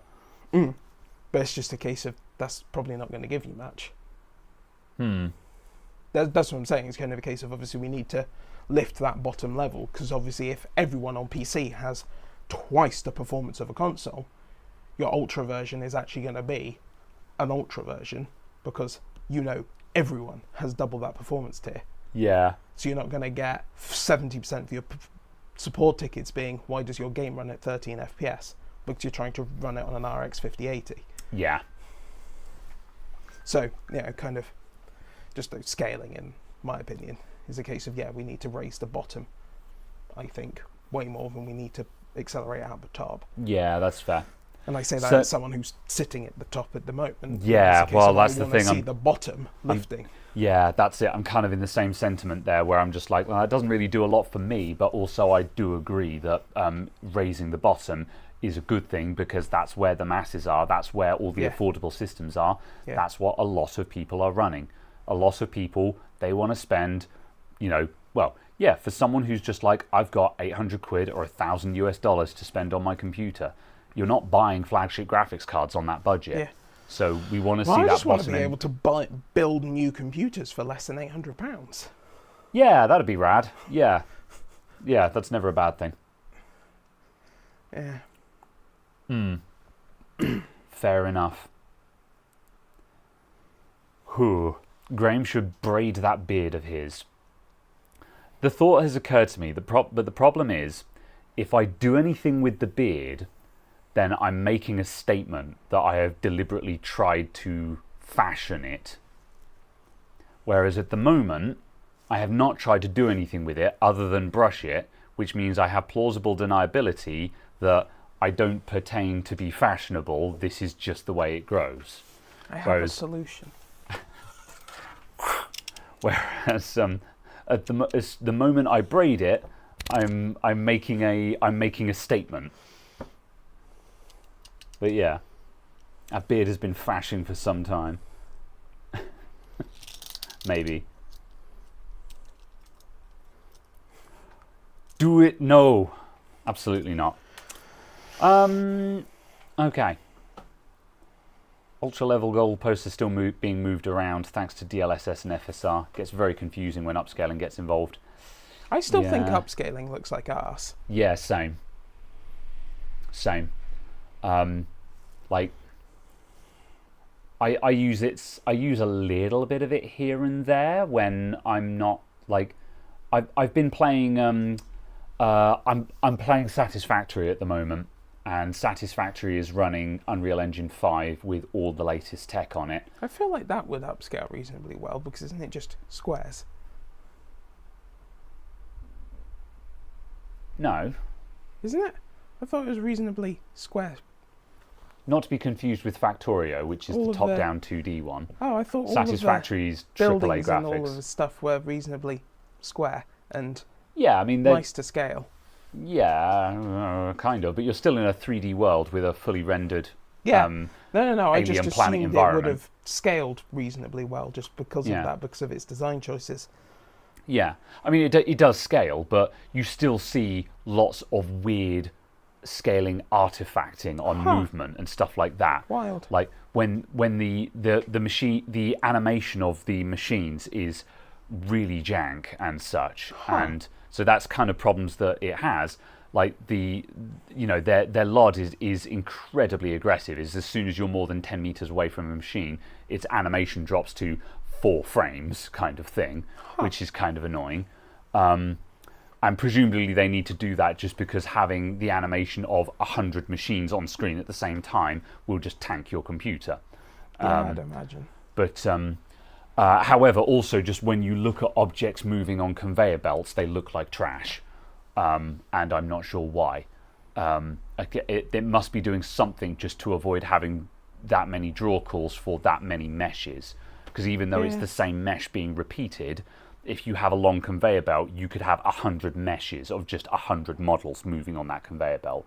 So Yeah, they've that's done true. weird things to that. Yeah, that's And true. the result is it looks weird. Yeah. So it kind of shows how they're trying to cope. But I don't know if that's really a fair test. But I don't know. I seem to remember I was running DLSS when I was playing Ratchet and Clank, and that looks fantastic to me. I could see it at a push, but the performance improvement felt worthwhile to me. Yeah. The problem I've got is most games seem to just have absolutely no decent anti-aliasing, and everything just kind of turns into jaggy messes. Yeah, that's that's an issue. How did we break anti-aliasing so badly in the past 5 years? Yeah, I think one of the issues there is that there's not.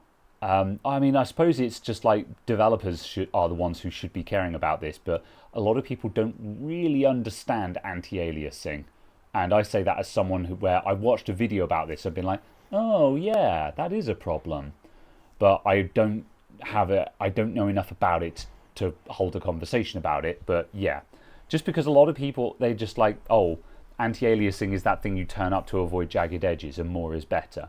However, I've also said for a long time that no, don't turn anti-aliasing up to full. That will often make it look even worse. You want like a little bit of anti-aliasing just to get rid of some jagged edges. But I couldn't tell you which there's so many different aliasing strategies now, and I have no idea which one is the one that looks good. It depends. It depends on your monitor size. It depends on you. It depends on the game. Yeah. Which is why games need more options for it. Also, just, be nice to have better texture filtering and stuff as well. But hey.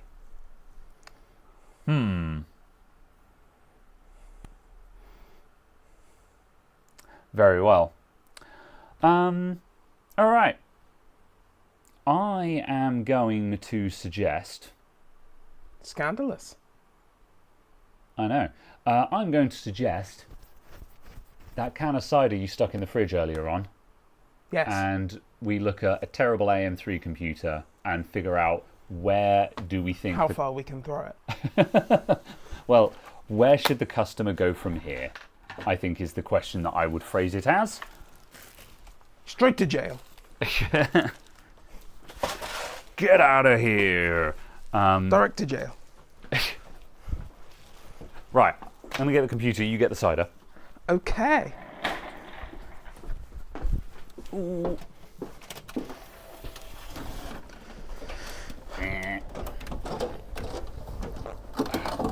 Oh no! Ice had formed. Ice had formed? It had stuck it to the... Oh, I see. It is approximately a cold one with the boys. Can I just be the one to say I hate this kind of chassis? Oh, I thought you were going to say overclockers. I mean, well, I haven't dealt with overclockers for a very long time. I don't know. The last time I had any opinion on that was during the graphics card shortage, where they took a lot of orders for graphics cards, and I don't know, I assume they made good on those, but I don't actually know. However, if anyone has a case that looks like this, I hate you. Jesus! That was a joke. Jesus! Like, I thought it was funny, all right? It looks like a Dell. It does, actually. Yeah, I'll give you that. That might be the intention, is it was trying to look like an Alienware, and the design, like, it was trying to look like an Alienware, and no one ever pointed out to the designer, yeah, but Alienwares look like arse as well. So why are you trying to emulate something that doesn't even look good? I'm going to bring in the bench cam. It has a graphics card. We need to check what that is, because that's a possible thing that we want to keep. No, you don't. Really? It's got DVI on it. That means it's 9 series. It could be 10 series. There are 10 series graphics cards with DVI. Okay, it could be 10 series. It doesn't make it good. Graphics. Capture with face. Bench cam with face. Insta 360.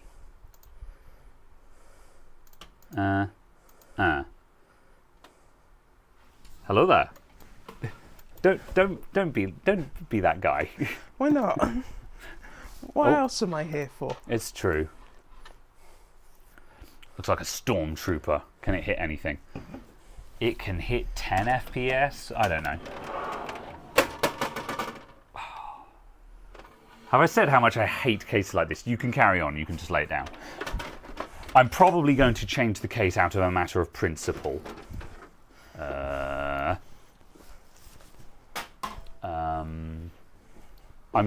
This camera is just going to be in front of me, which is terrible photography, but I can't be asked to try and position this camera in a way that it's not in front of me. It has PCI. Yeah, so this computer was kind of a bad purchase on the customer's part when it was new. Nothing doing against Did them. they buy it within the past 4 years? It is pre-COVID. Okay. So yeah, this is a friend's sister's computer. However, I seem to remember they bought it. I'm fairly certain that Ryzen already existed. So we're talking like, I think it might have been like 2017, 2018, something like that. But at that point, why wouldn't you have just bought Intel? Yeah, that's it. When they bought it, and it was mentioned in passing, and you know, my friend was just like sort of, oh, Sis has a new PC. There it is. I'm just like, it's AM3. What? Why? Why is anyone buying an AM3 system in this year? I think that would be, to an extent, this would be the point where we'd be like, cool, let's all mock overclockers because we blame the person who sold the junk in the first place. It's got a ferrite ring on my audio. It's a high quality computer. It's a CX550M, that's still usable. So literally none of this is the answer to your question. It's an RX 470 4 gig, and it's AM3. Therefore, none of this. It's a 1 terabyte hard drive as well, so you're not even keeping that for mass storage. Doesn't even have an SSD in it. Yeah. Oh, it does have an SSD in it. Yeah, someone stuck a Samsung Evo in there at some point. Although, well, is what? Let's see what size that SSD is. Looks like 2.5 inch. Oh, he's a funny man. He's a funny man. One of us has to be.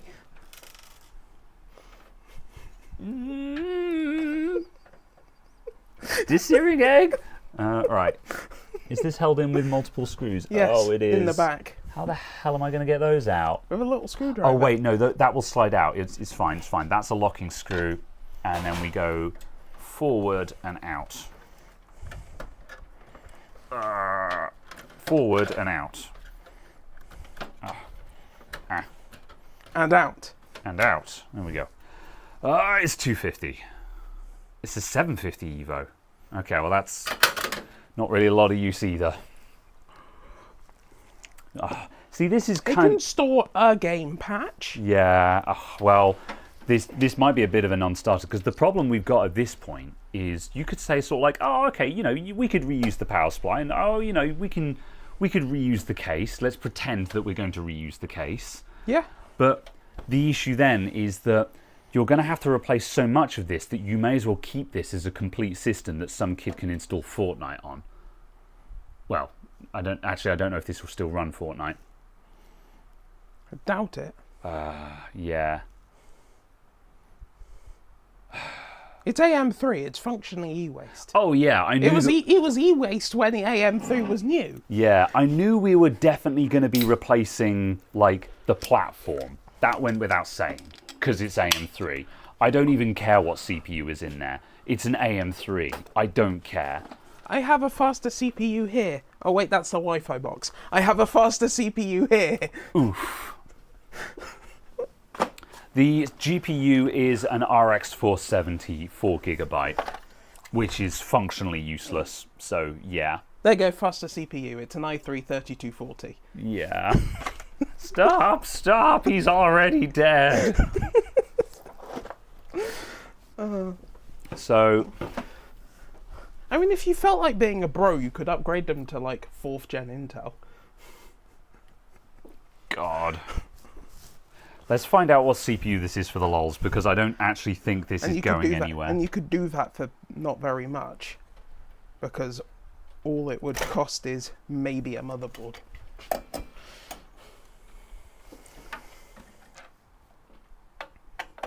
It's got AMD. AMD? AMD. AMD. Oh. I was being funny. How does Pentium exist these days? Good question. Scams. Because it still blows my mind, that revelation I had a couple of weeks ago when I found out that Intel intentionally makes Pentiums. yes. Yes. Because, like, for context, I've just always assumed that the Pentium and the Celeron were downbinned i-series CPUs. And it blows my mind that they deliberately make them. That motherboard used to work. It's fine. Right. It's got a hole in it now. Oh, okay. I don't know where I was going because there's like 2 rolls of kitchen towel behind me. Okay. Right, place your bets, everyone. What do you reckon it's going to be? I'd laugh if it was like a 99. What was it? 990 plus black or whatever it was called. Oh god, yeah, there were the black ones, weren't they? Yeah. That used like 400 watts. I'd laugh if it was one of those, but no, I'm expecting it to be like a 4170. 4170. No, I think it has got something decent in it.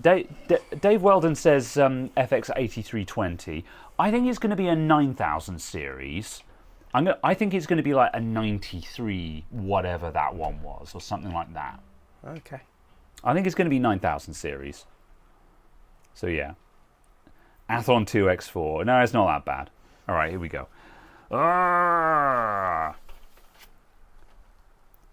8350. So yeah, Dave Weldon, basically bang on the money. Just a revision newer. Because if my memory serves me, the 83 like 20, 30, 40, 50 or something like that, they were all like just different stepping or something like that, I think. I don't They weren't, yeah. I think they're all just the 8-core. It was never useful information. Yeah. So, yeah. I seem to remember they're all pretty darn similar. Okay. So, yeah, the CPU is a potato. The CPU was a potato when it was new, unfortunately. Again, it kind of angers me that people were still selling these computers past 2015, because I had an 8320 in my in my previous AMD system, and that was the point when I became incredibly disillusioned with AMD, because this is from the worst era of AMD. The absolute worst Possibly era. the worst era of CPUs. Yeah. These were awful, awful CPUs. This is why, like, it hasn't come up in a while, but every time AM3 comes up, I have a hate boner for AM3. And every time I get my hate boner for AM3 on, someone in chat is just like, I've got an FX series CPU and it's just fine. I'm like, no, you have Stockholm syndrome. And I'm like, literally, like you said, upgrade to 4th gen Intel and you will have a performance uplift. Because I did. I had an 8320 and I upgraded to like your i7 4th gen and just doubled the performance of my computer. And when I started using that system, I was just like, how is AMD this bad? So AM3 Plus only supports PCIe 2. How much would that hold back graphics cards as well? If you had, it's say, half the bandwidth. Yeah, if you had, say, a 960. Oh, I mean, it wouldn't hold it back any more than the CPU already does. Okay, yeah. Because this was the interesting thing. When I upgraded from an 8320 to 4th gen Intel, I saw a massive increase in gaming performance with the same 962 gig that I had at the time. Yeah. It was one of those times where I was just like, but it's the same graphics card. How is the performance difference this much? Yeah. And that was why it was that bad, man. You know.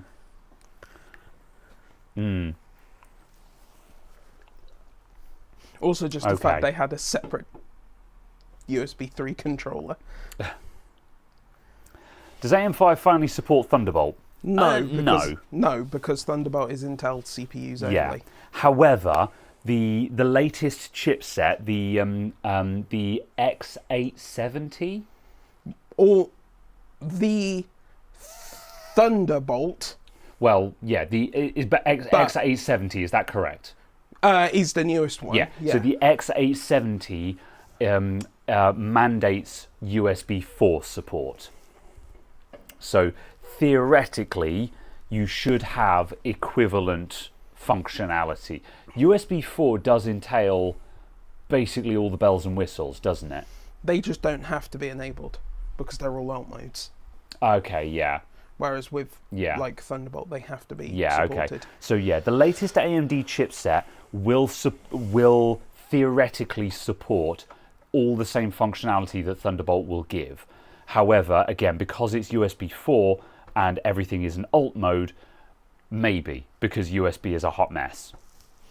But also just like X570 supports all of the functions of Thunderbolt. But the motherboard still has to put it on the board. But you can't call it Thunderbolt because it's not an Intel CPU.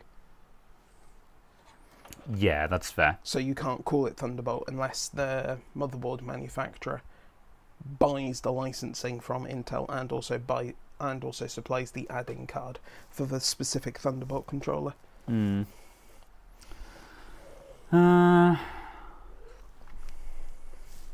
Okay. Well, that's kind of boring. We're kind of dead in the water with this PC because I was kind of hoping that it would have...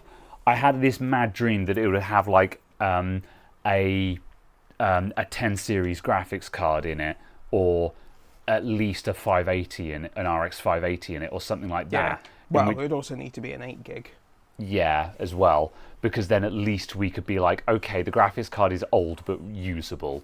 You know, the client isn't looking for peak gaming performance, so it doesn't need to be top tier or anything, but it does need to be viable. And the problem is there is nothing in here that's actually viable. The only thing that we might be able to reuse is the power supply, but there's no point in taking that out because this is still a computer that some kid can have as their first gaming PC, even though it's bad and terrible. So you may as well leave it intact as a computer that actually functions. Yeah. So this being the case, basically the client needs to buy a new computer. Yes. Which is kind of boring and leaves us with nothing to do.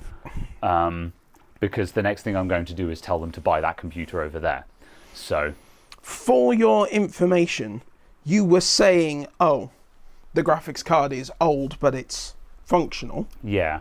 The RX 6600 is 207% of the performance. Yes. That's a lot. Yeah.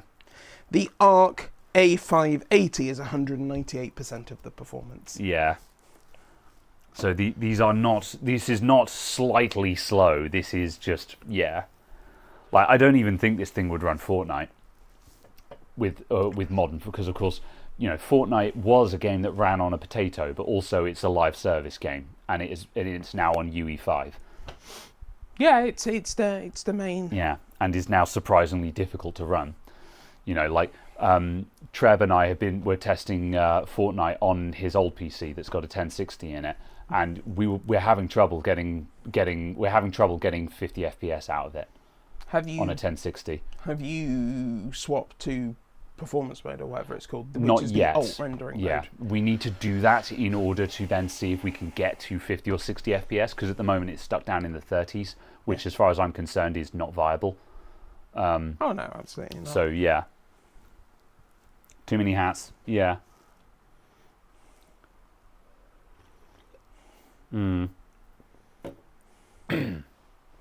584 gig could run Hogwarts Legacy on medium. Fair enough. I've no idea what the requirements of that game are though, so... I mean, yes, I'm sure the game will render frames. Yeah.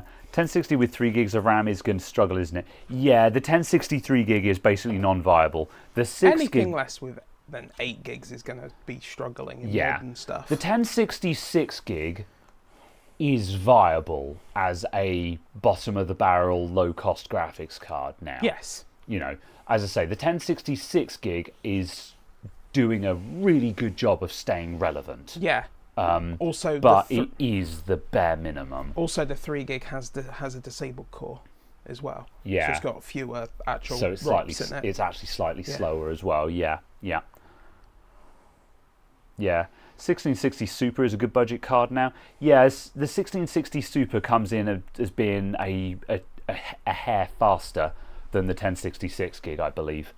But is the one need to be cheap though, because 2060s are only like 130 quid second hand.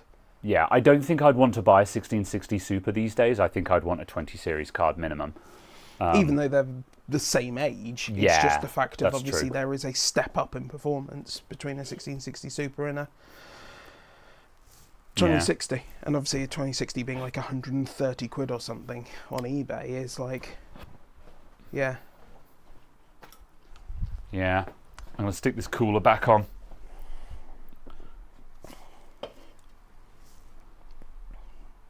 It kind of pains me to actually bother putting thermal paste on this thing, but it does technically still work, so... Oh. I can't believe it. I think we're out of the crap thermal paste. No, my ProLim. You'll just have to start using ceramic on everything. No, I refuse. You'll just have to start using ceramic on everything. No, I refuse. Or you'll have to buy your own thermal paste. I do. I have MX4. I'm just not putting MX4 on an AM3 CPU. Right. Dog hair. Please remove it. Not in here. No, I wasn't going to. You were. I wasn't. You were. No. Everyone saw it and knew. I'm going out here. Use an entire Engage tube of blowy thermal noises. paste. The more thermal paste you use, the faster it goes, right? Whoops. Blowy noises engaged. Use Gorilla Glue instead. Perfect for gluing your gorillas. Oh, did I send you a picture of the Python glue? No. For gluing your Python. Were Pythons harmed in the making of that meme? No, I didn't take a picture of it at the zoo. I took a picture of it at Micro Center.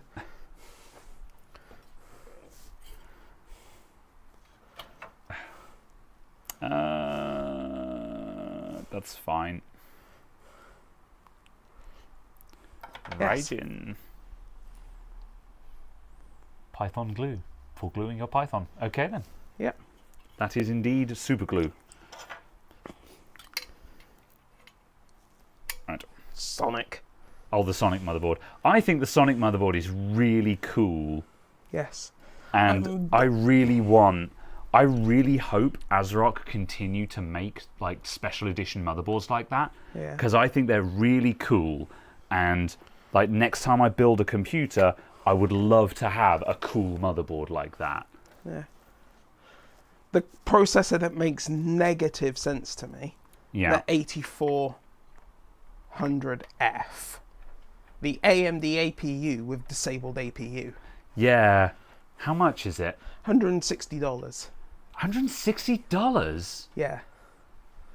Who would buy? Yeah, who would buy Why that? wouldn't you just buy a 7500F Yeah. for the same price?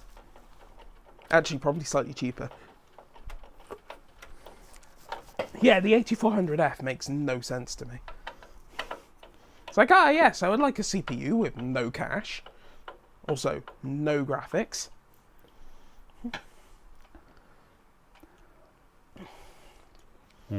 Thermal epoxy. Would a 500 watt power supply be enough for an RX 6600? Yeah, assuming So that. you've not got an i7 or an i9. Well, yeah. What CPU do you have? However, also, as long as the power supply is, actually a respectable brand. That one's missing out of that corner. So yeah, like as long as it's actually a decent brand one and not some lunchbox biscuit tin nonsense. Ryzen 2600. Yeah, that'll be fine. fine. Corsair 500. Yeah, that'll be completely fine. As long as it's not a not a VS. Yeah. Yeah, VS. As long as it's not a VS and it's a CX or RM or whatever. Yeah. Yeah, it'll be absolutely fine. I mean, VS will work, just Only expect it to fail, basically. Yeah, only because the VS is actually only 400 watts on the 12 volt from memory. The VS series Corsair power supplies are bad. However, it's enough to run a 3070 on its own. Sure. For that one time, I ran 2 power supplies in one computer because I only had a 430 and a 500. All right. ASRock special boards like the Fatality series. No, there's ASRock did a. It's from their Intel Z 790 ones. Yeah. Yeah. They did a bunch of ones. Like they've got one that's Sonic themed and has like Sonic and rings on it and stuff like that. As in the Hedgehog. Yeah, Sonic, and there's a bunch of other ones. Not the fast food chain. Yeah, they've got a bunch of other board. It's the same board, but it's got a bunch of other editions as well. There's like a Hello Kitty one and stuff like that, and I can't remember all the other ones now, but.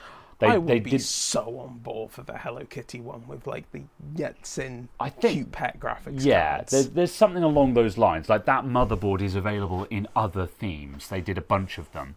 It's just a pity it's Z790. Yeah, it's now. Yeah, obviously it's not relevant now, but I want them to do more of those. You know, I hope that board did well because I want to see. Yeah, I thought it was a cool motherboard. Because themed builds are cool. Hello Kitty! I am going to put this upright and plug it in from the other side. Is there a pony version? I don't think so, but I would totally be on board for that. The answer is yet. Yeah, there won't be for now. Whoop. Right. Evangelion ones. Yeah, something like that would be likely. I thought it was Evangelion. Evangelion. Yeah, it would be Evangelist. Jelly. Yeah. Are you jelly, bro? Yeah. Are you jelly of my Evans? Ah. Which are not to be confused with my Evans. Your Ekans? My steaks! Right, we have gone off the rails. We're going to need something to talk about because this PC is basically a complete bust. It's got a card reader built into it. Good. For your trans flash. All right. And your micro SD. Okay, so I've run out of things to talk about because this is basically a bust. My plan was that we would talk about what parts we would try. How much money have they got? So originally I said I was hoping that the graphics card in this was going to be reusable, and I was setting a. Oh my god! I hate this. I hate this case. I'm gonna push this off the counter in a minute. Right. So. I said if the graphics card is reusable and like the power supply is reusable, we could probably budget like £500 or £600 for a platform upgrade. However, also, I said that like a new computer, you know, we could probably get something new for like the £700 mark, £800 mark kind of thing. So what I'm probably going to do is instead is say your computer is Cactus and needs to be replaced. Please buy the mid-range one that I've got that costs £900. Yeah, that's basically the plan. So I've just got to decide what graphics card to put in that. So what CPU is it again? That one over there, that has a 5700, doesn't it? Yeah. Oh, yeah, 5700X. Yeah.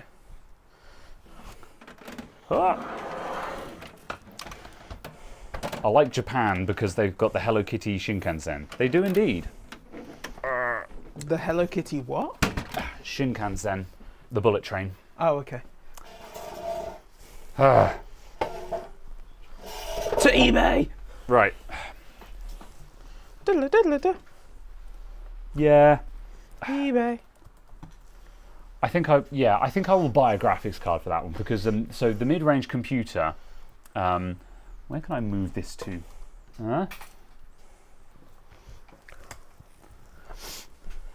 No, there is not an RTX 2060 Ti Super. Ugh. Anyway, yeah. So the computer that I'm planning on selling, it currently has a 5600, an RX 5600 in it, but that graphics card is faulty and it's just a placeholder card. And basically, the plan was sell the computer and then buy a graphics card for it when I sell it. However, I kind of want to get a working graphics card in there just so I can just sell the damn thing. So 2060 for £105. Buy it now. damn, that's not bad. Unfortunately, it's the Asus Wii edition. What is that? Oh no, yeah, it's a single blower. Oh yeah, no, twin blower or go home.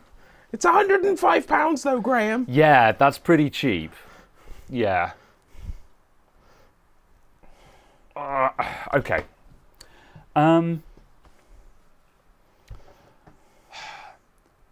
Where does the 2060 lie in terms of performance? Is the 2060 still any... Like, how does the 2060 compare to, say, a 6650 XT? I don't know. You're sat in front of a computer with Google Yeah, too. I'm going to check. Tech power up. What How did big you is the say? fan on it? If it's large enough, it won't make much noise. I mean, it's a graphics card, so it's going to be like It's 90 mil tops. Yeah, it looked like a reasonably big one. Yeah, So but it's even probably a full size. I mean, it's probably full size 90 mil or. yeah, but still, just single fan graphics cards are bad for noise. Yeah, but also we are talking about a graphics card that has a power rating of, what was it, like 37 watts? You know? Sure, but that doesn't mean that it's the kind Yeah, of card 160 watts, that... Yeah, but still. which isn't that much. It's still not a good fit for that build, though. A 6600 is about 10% faster than a 2060. Yeah. A 6600 flat is about 10% faster. An XT is Yeah. 25%. Yeah, so the 2060 is kind of the minimum viable graphics card you want to be buying these days then, isn't it? Probably, yeah. Because like the 6600 XT is the sweet spot for low/mid-range performance. Yeah. Like that I consider that to be the minimum standard for this is going to reasonably run anything you throw at it, as long as you're not asking for the world, you know. How much are 6600s right now? RX 6600 XT.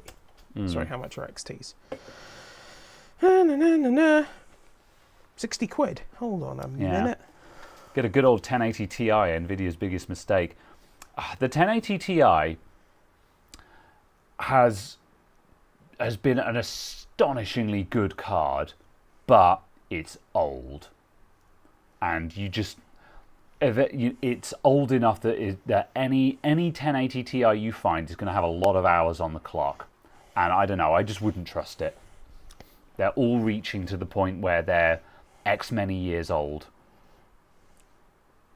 So yeah, that's the thing. Is just even though its specs are still great, you can't trust it to not fail, in my opinion.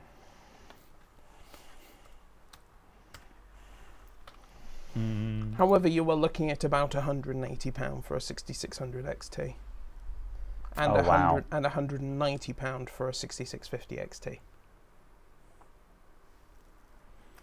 Yeah. Is there a 2060 Super? Yes. Yeah. Because that's going to go toe-to-toe with a 6600, isn't it? So, Or 6600, yeah, just about. 2060 Super. Yeah, because the 2060 Super is also, let's see, lowest P&P, buy it now.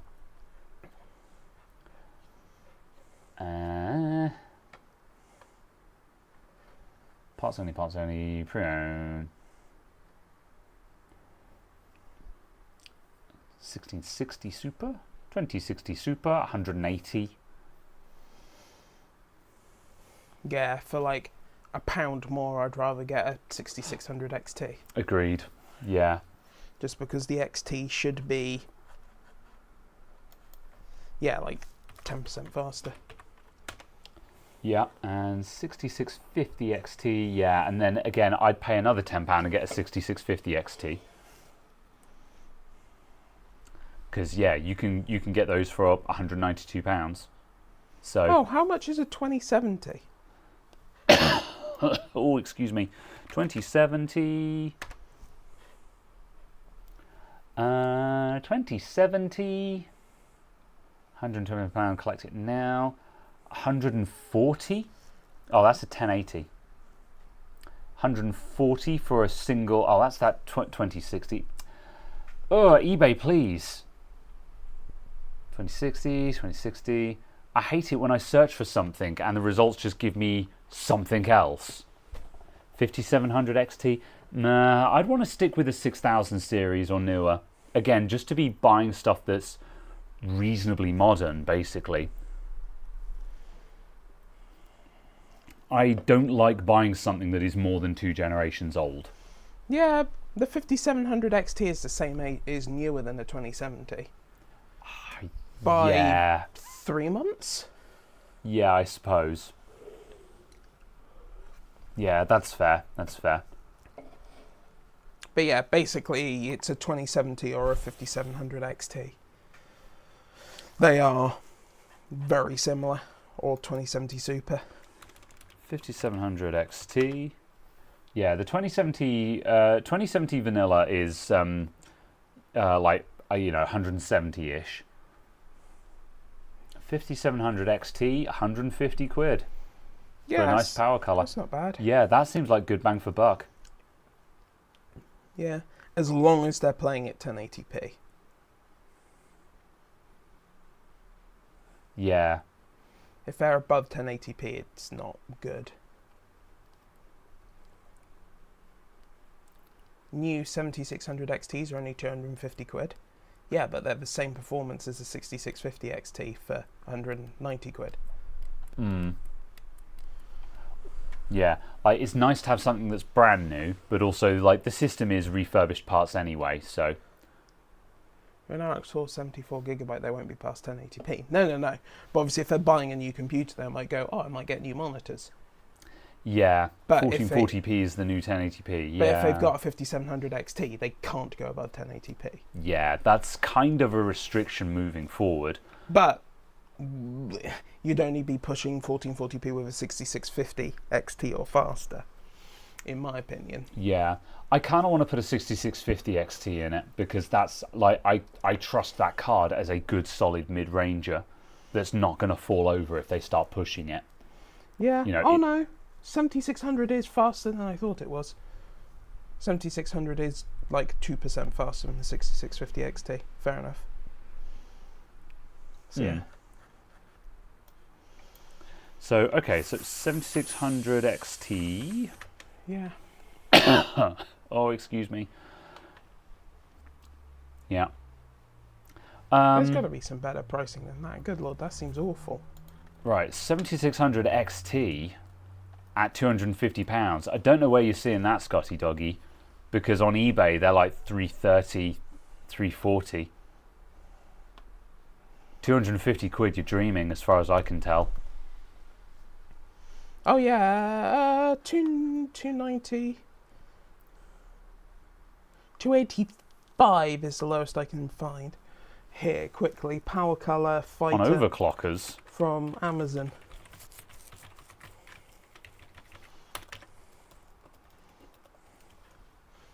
Really? Interesting. 7600 XT. Price ascending. List.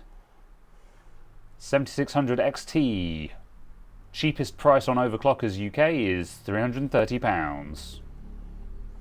Are you talking about the non-XT? Because the non-XT is 250 quid.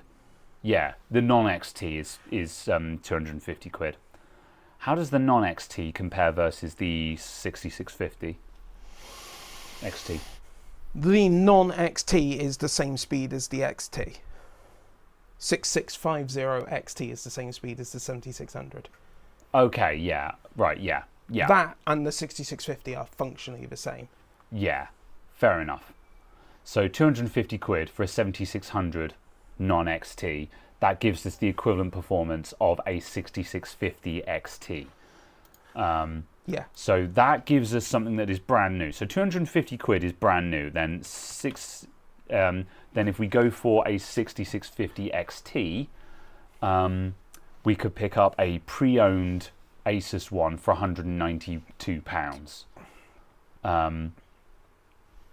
You can get a brand new one for £240 if you really don't want refurbished, but I would be willing to roll the dice on a used one. So yeah, 192 from eBay, yeah. Yeah, Always. £192 for a 6650 XT. That sounds like good value for money to me, and personally, I think that's where the price sweet spot would be. Because most of these other cards we've been looking at are like 150, 170. £192 gets you something that is a solid mid-ranger card. How much is a 2080? 2080, you say? Because a 2080 is the same performance class. Yeah. Because we're only talking about sort of 4-5% swings. Can we make a poll? Okay, hold on, stand by. Red October. Isn't it the plus in the bottom right? Engage. Start a poll. Ask a question. Yes, no. Resolution. Right. 4K. 1440p. 2160p. 4K. 1440p. It's not 17 by 9. I'm going to call 1440p 2K in a minute, just to piss everyone off. 1080p. Are there any other resolutions we care about? I don't think so. Start poll, go. I have no idea how long that's going to run for. Until you click end poll. I see. And don't fib either. Yeah, 1440p. So obviously with an enthusiast audience, 1440p running away here. Not surprising.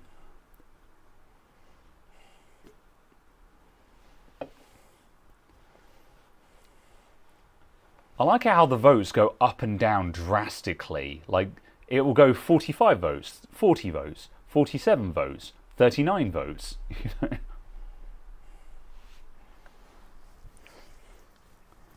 Yeah, 1440p is, like whoever it was said, 1440p is the new 1080p. I'd agree with that.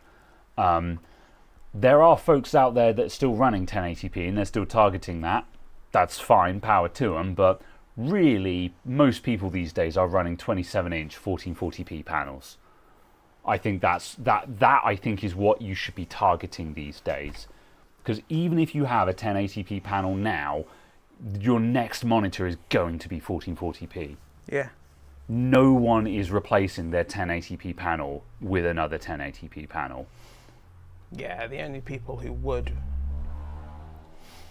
are the people who are buying, 560 hertz 1080p panels. Sure, yeah. If you're an esports gamer or a kid who thinks they're an esports gamer and you want 500 FPS, then sure, you're gaming at 1080p. But yeah, no matter how much everyone thinks they are, no, you are not a competitive esports gamer. Are you on a competitive esports game? No? Then just buy 165 hertz. You won't notice the difference. They don't make 165 Hz OLED. Or OLED. OLED's grand. Yeah. My reason for running 1080p is just you can't find a 1440p that aren't giant 27-inch panels. There's not really any point in being 1440p until you get up to 27-inch. No. Well, I mean, if you're 4K at 1080 or 4K at 24 inches. Yeah, 4K at 24 inches and you run 200% scaling. 100% scaling. No. My mouse pointer is somewhere on this display. I've seen it. It's ridiculous. My friend Kyle runs 4K on a 24-inch, or it might be a 25-inch. Can't remember. Oh, yeah, it's a 25-inch Dell, isn't it? Yeah, and he runs that at 4K, 100% scaling because he's a Final Fantasy 11 player, and Final Fantasy 11 doesn't it breaks with scaling turned on. So his start button is about that big. There's no way he could hit it were it not for the fact that you just drag the cursor to the bottom left of the screen. So if he goes up to Windows 11, he's just screwed. He'll never be able to hit the start button again. Luckily, there's a key on the keyboard for that. Yeah. Shut up, my joke is funny. Oh God, 34-inch ultra-wide at 1440p. Ugh. Yeah, like this is a 27-inch monitor at 1080p and it's awful. It's so bad. This monitor is so bad. It's fine for what we use it for, but I realise that's a typo, but I enjoy that going from 60 Hz to 12 Hz. Yes, I think you'd be very mad at that. All right then. 24-inch 4K, scaling 175%. Yeah, fair enough. Yeah, because I find 1080p at 24-inch ever so slightly too low resolution. It looks slightly too big to me. Yeah, that's fair. Yeah. I would certainly try it at 175, maybe even 150 and see how I feel. Yeah, which is why I run I'm used to 4K at 27 inches at 150%. Yeah, that's for your work monitors, the 4x3s. Yeah. Okay, so I think we have come to the conclusion that... How much is a 2080? Oh, yeah, 2080, yep. So, 2080 vanilla. RTX 2080. Yes. 2080, parts only, brand new. No, that's a 5700, yeah. Parts only. Parts only. 2080. Why? Some of these results. I know. I don't know what the hell is. I don't know what the hell is going on with eBay search. eBay search is behaving like Amazon search right now. However, why has it got this still in the search bar? Oh, maybe that's it. Yeah, I'm going to take that out. What? From it? I don't know. Just delete all of that and reload the page effectively? Yeah, that has really filtered out the results. It's better. Yeah. Oh, well, anyway. £190. Okay. And how much is a 66? 200-ish. 50? £190. 192, yeah. That's for a brand... Oh, no, that's used. Yeah. No, that's... Yeah, so we're still talking new. So, yeah. So you a 2080 only has 8 gigs of VRAM. Yeah. Oh my God! So does the 6650 XT. No. I'm complaining that an 80, the 2080 has 8 gigs. Yeah. I thought it had 12. Yeah, no.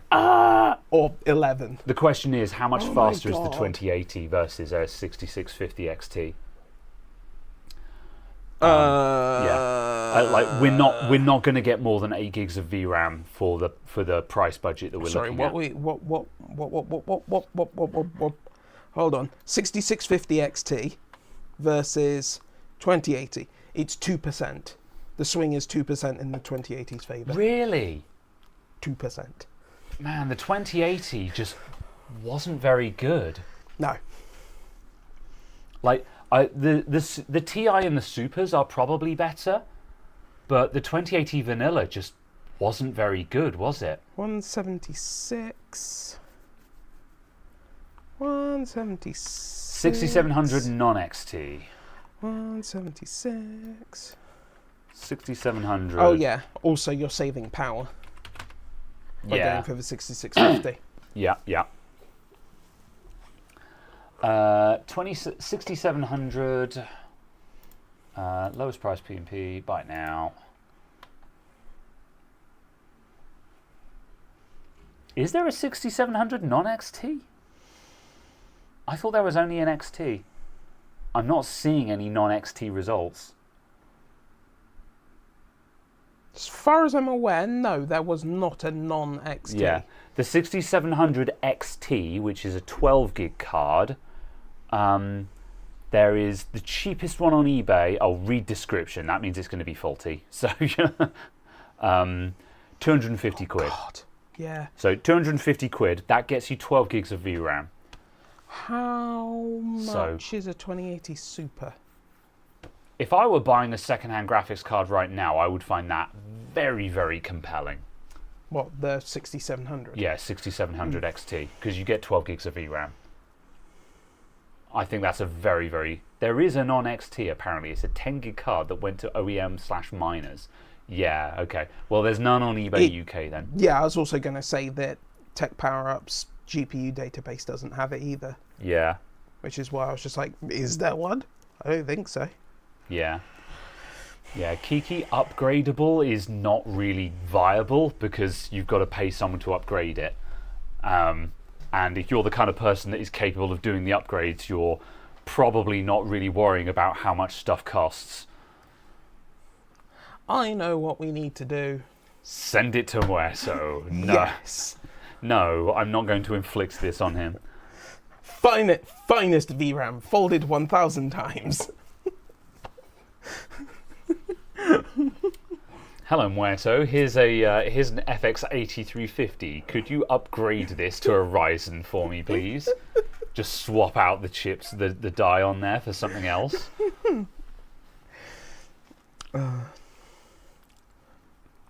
How much is a 2080 Super? Yeah, I need to tot up the cost of that PC. £4. Have I got? No, it's not eBay. Let's see. Have I got build parts? Do I have an up-to-date thing on this? Corsair 275. No, none of my parts lists are up to date. Why are you giving me results other than what I'm searching for? You wretched website. Okay, I need to cost up this PC so I can figure out what we can actually afford to put in it then, in that case. A 2080 Super is £200. Really? Yeah.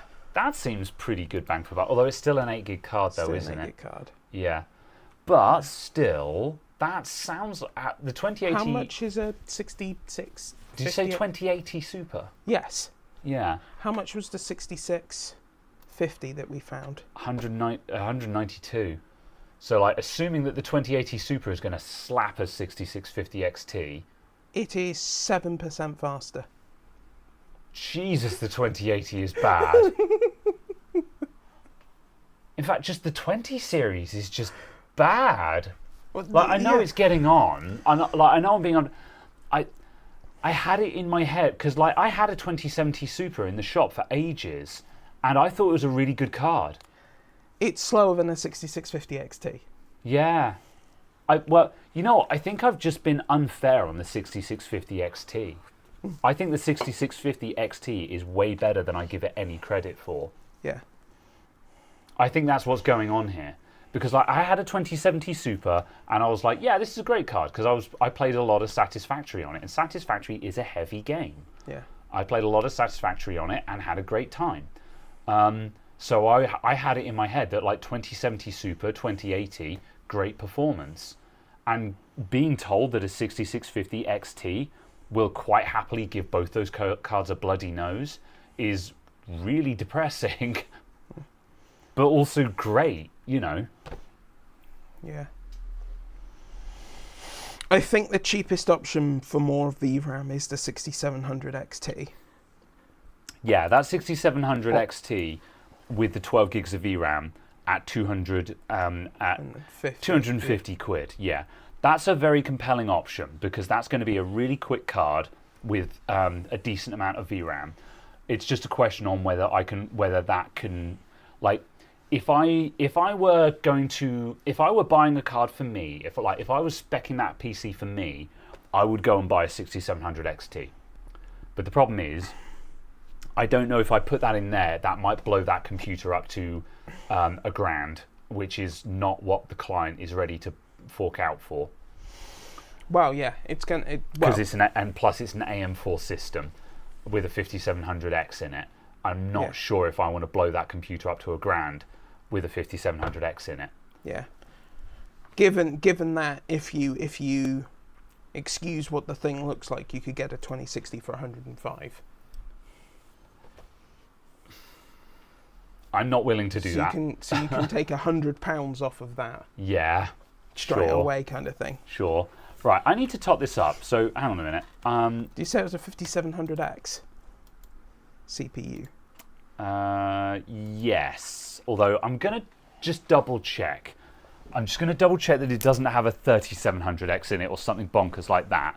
I'm fairly certain it's got a 5000 series in it because I gave it a good motherboard and a decent cooler. This computer's really swish. It just needs a graphics card. But I'm just going to double check that I didn't make some boneheaded decision and forget about it. This is basically just my AM4 use-ups. This is the last AM4 stuff that I've got in the shop. Until you open another cupboard and find everything else. Yeah. Or until I let some customer twist my arm into buying their old computer off them. Yes, it is a 5700X. Okay. According to eBay, that's £130. All right, so let's start speccing this PC then. So, right, firstly, I'm renaming this. This is a Aerocool Airhawk. Builder. It has a 5700X. 5700X. Which you reckon was worth 130 quid? According to eBay, it's £134, including delivery. Cool. I'm going to call that 130. Yes. For simplicity. I am doing the same. All right. 130. So then we've got the. Have you got an aftermarket CPU cooler on there? Yes. Which aftermarket CPU cooler do you have? It's got the one of the Thermaltake Spirit. It's got that Thermaltake Spirit Assassin thing that's like 15 quid or something like that. So Thermalright Assassin Spirit V2. That one, yeah. Thermalright Assassin Spirit V2. Ass V2. How much are those? 15? 15. I think they're 15 quid, yeah. And I think you bought it for £15 and some pennies. It's close enough. Yeah, I'm willing to just bury any miscellaneous pound here, pound there. Because obviously I'm going to slap a build cost on it anyway, which just buries those kind of things. What is it? Is it X570 you've got there? Yeah, so it's got an X570. It's got an Asus X570 X570F in it. It's the last X570F. What's the going rate for one of those? I don't know. That's what I'm looking at the moment. The ASRock B550 Phantom Gaming 4 is £92. The B550M Aorus Elite is £92. Gaming X V2 is £95. So that's what you can get for half decent B550 boards. Yeah. Aorus Elite is 110. Thermalright Assassin is such amazing value. Yeah, Thermalright just in general are just... I don't know why you'd buy anything other than Thermalright if you're air cooling right now. They're so good. It's absolutely fantastic. The cheapest X570 board is the ASRock Pro 4 at 130. Okay. And then you've got the X570S PG Riptide at 142. Right. This is a reconditioned board. I don't know. I have no idea what I originally paid for that board or where it came from. I'm going to put in 120. I would be guesstimating 140 quid.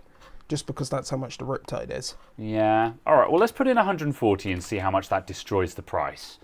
But it's also a case of that's how much it would cost to buy something remotely equivalent new. Sure. Yeah. Yeah. I am also just I'm trying to sell this PC as well because I'm trying to sell old What was stock. it? X570. F. X570 dash Asus. F. That's Yep. it. Asus X570 dash F. According to eBay, you can buy some faulty ones. Yeah. It's a great motherboard. I love it. Working 150, 165, 190, 240, 250, 300. So 140 doesn't seem unreasonable. Yeah, okay, 140 then. Right. DDR4 RAM It's got 16 gigs of G-Skill in it. is 2x8. Yes. Is it 3,600? Yes. Yes, yeah, I think it's 3600, yeah. Cool. Something like that. 40 quid for a non-RGB set. How much It's got RGB, so That's a, we'll call it 50 quid. It's a decent kit. 43 quid, I think you can do. All right.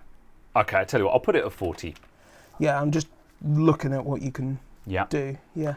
It's got a 1 terabyte NVMe drive in it, so that's 80 quid probably. SSD.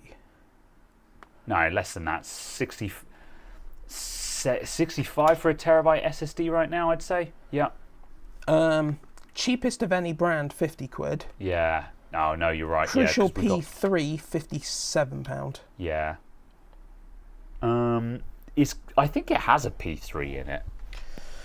Yeah, P3 is £57 basically. Okay, I'm going to put in 60. Yeah, let's put in 60. P3 Plus is 60. Right, power supply. I have no memory of what power supply is in that thing. I'm just going to stick in just generic 40 quid. No, you're right. Okay, 60 quid. Yeah. Didn't you say you bought a power supply for £15? Yes. It was a GameMax GS 500. It's an SFX power supply that is 500, is that how many minutes it will run for? It's 300 watts. All right. Okay. A Corsair CX 550 is £49. £49. Okay, yeah. JD just said that. Okay, I'll tell you what, I'll put in 50 quid for the power supply. Yeah. Case is an Aerocool Airhawk. And it's generic Chinese case with some RGB. I'm going to call it 50 quid. The Bolt is 55. The Cylon is 60.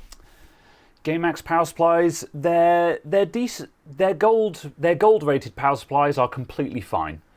I don't think I would buy their lower end ones, like the bronze rated ones. But the GameMax gold rated power supplies have been absolutely fine. I've been running several of them in the shop for years now. Yeah. We've been using the GameMax gold power supplies and they've been fine. I can't remember what its the full title is, but something like the GameMax RGB 1050 watt ATX3 was reasonably well reviewed by Hardware Busters, who is the good tester of power supplies. Yeah. Except it's roulette because they changed the internals on some. Yeah, well, maybe. I have not had any bad experiences with any of the GameMax power supplies I've used. Yeah. And I bought a load of just their builder ones as well. Yeah.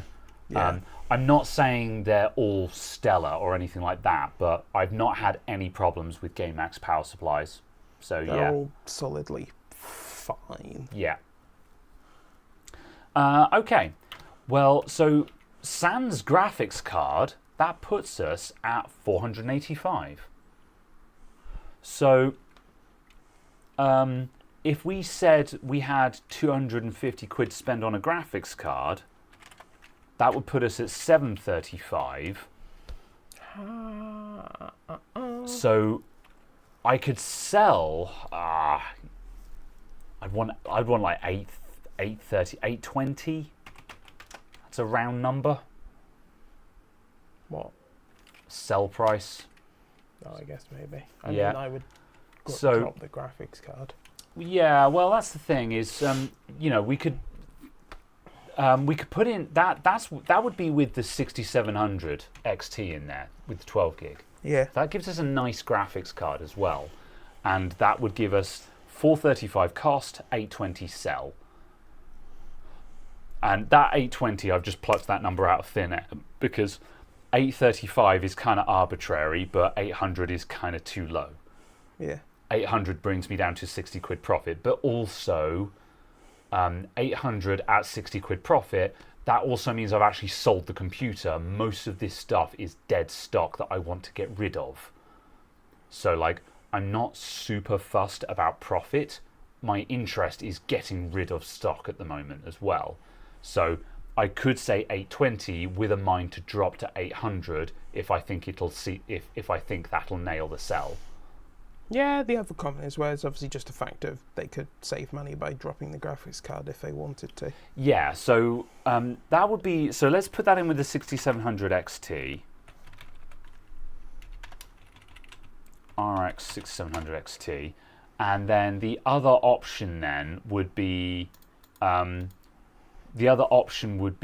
if we weren't doing that, we'd go with the 6650 XT.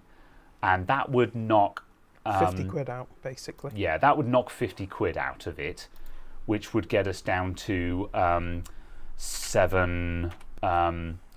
So taking off 50 quid, that gets us from 820 down to 70. 70, yes. Thank you. So 770. And that's not a massive saving, in my opinion.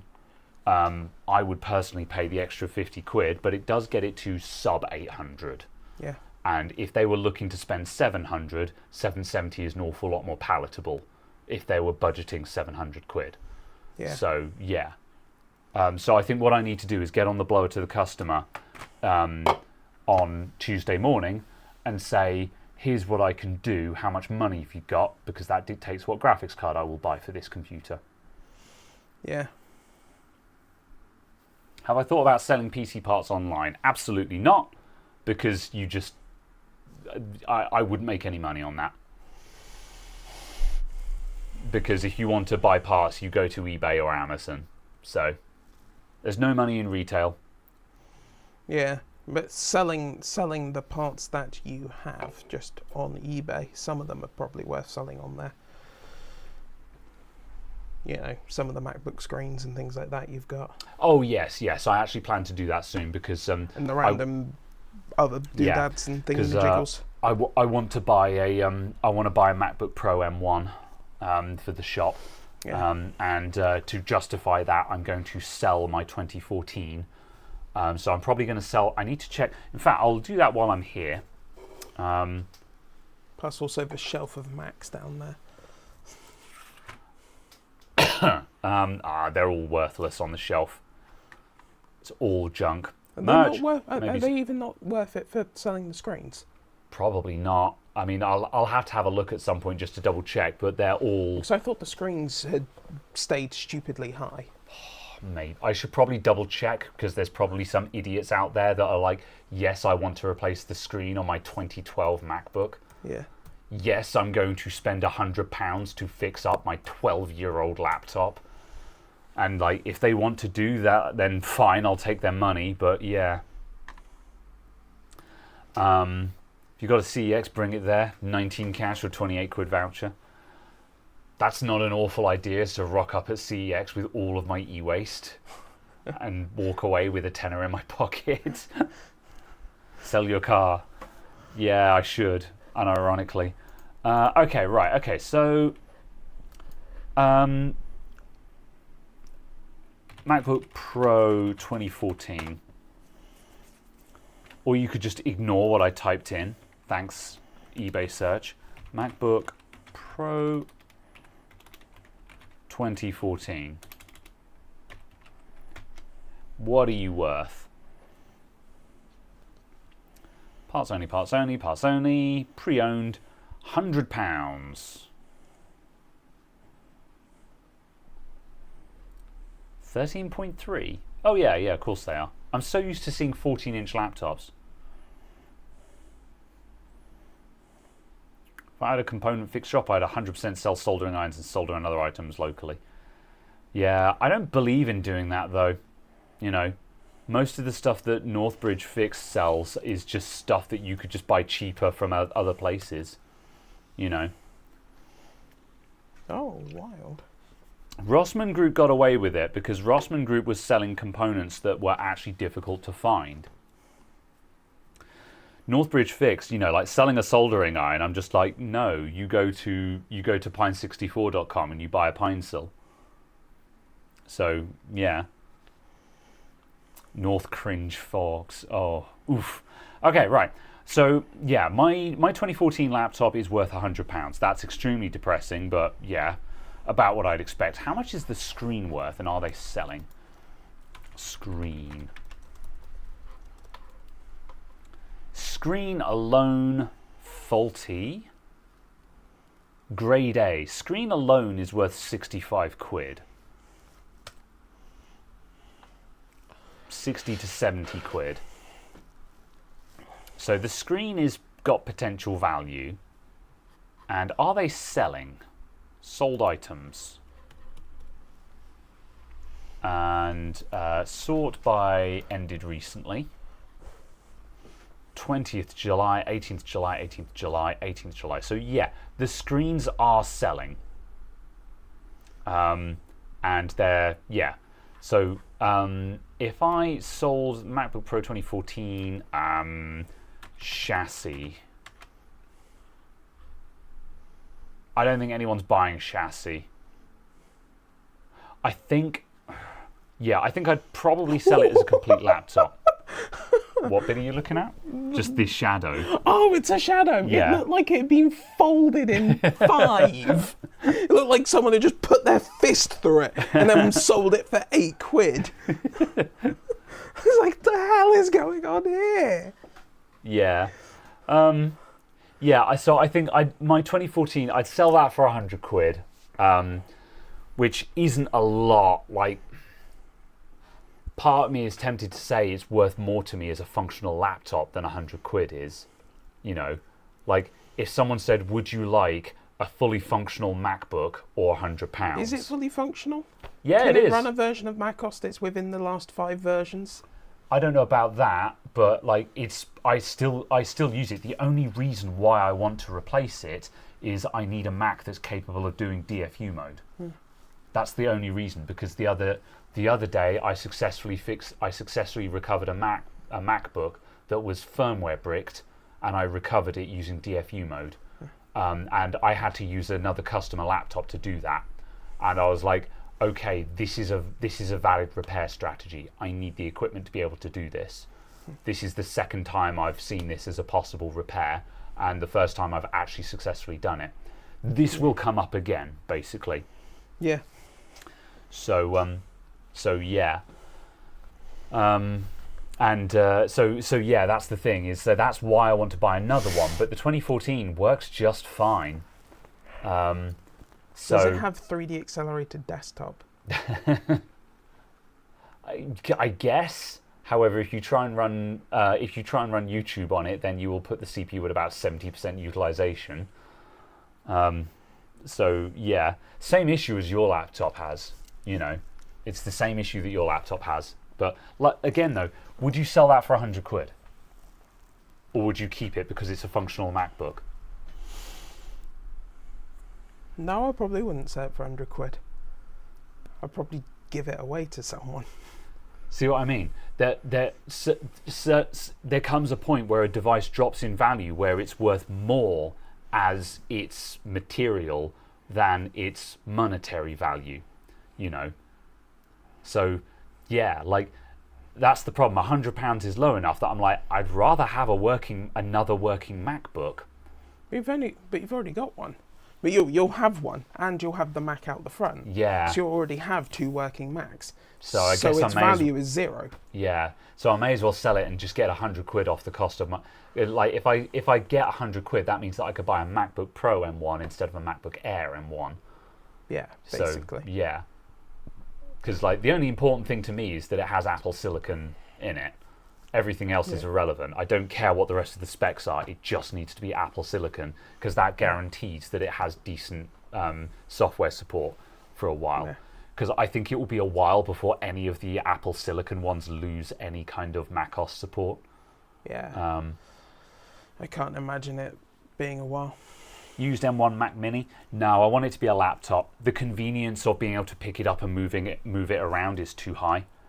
So yeah.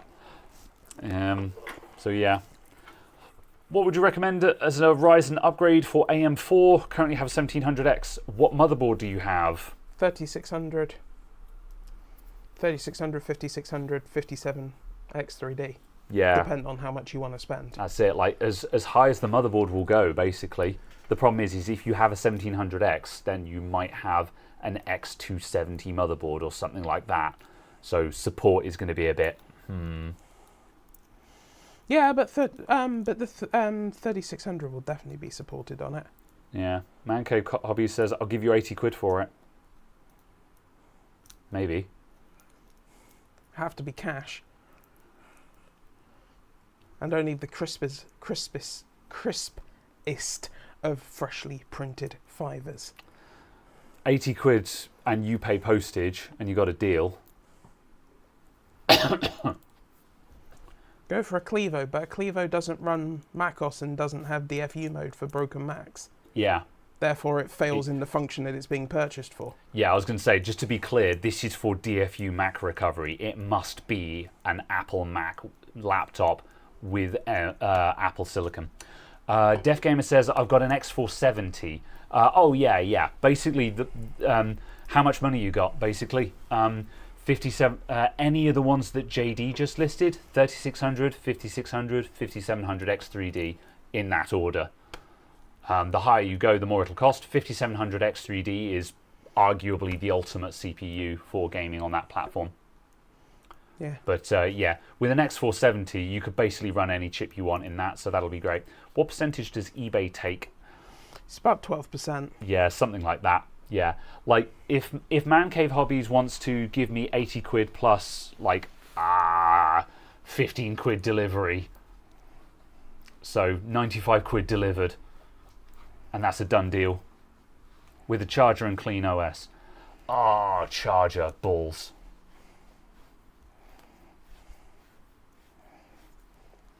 Clean OS easy, charger not so easy because I don't have any good chargers at the moment.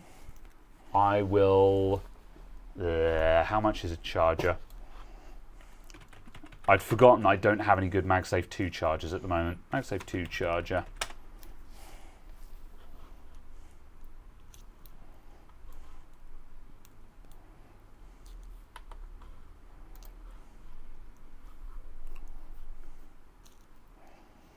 Oh, I'm still on sold items. Yeah, you don't have to upgrade your RAM speed at all, but you certainly can do. And yeah, you will see a small performance uplift from upgrading the RAM as well, but it's not super critical. But yeah, you'd be looking at getting something 3400-ish or faster.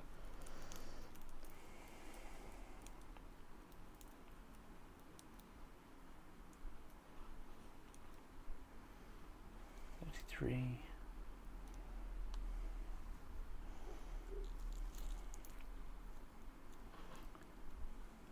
$45. Gross.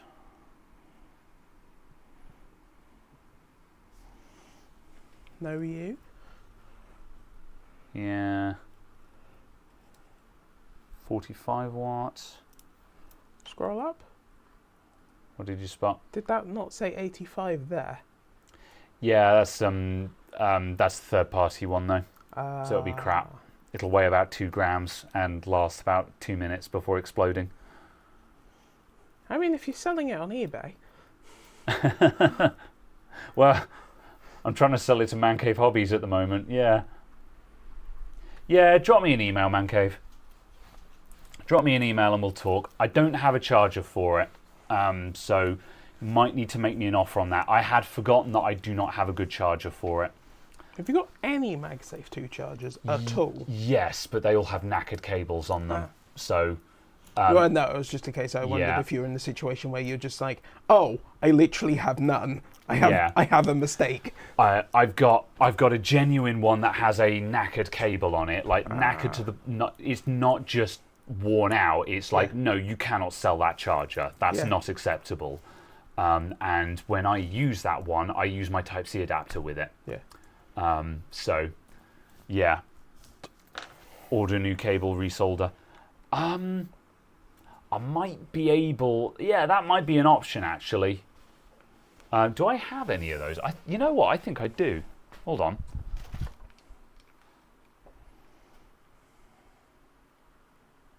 Do you work? You look all right. Hang on a minute. What is it? What are you? What are you? And I'm so sorry. I cannot charge. I cannot mag tonight. I'm assuming this charger doesn't work, otherwise I would be using it. There's a plug. What do you think of the Dell XPS 14 laptop? Yeah?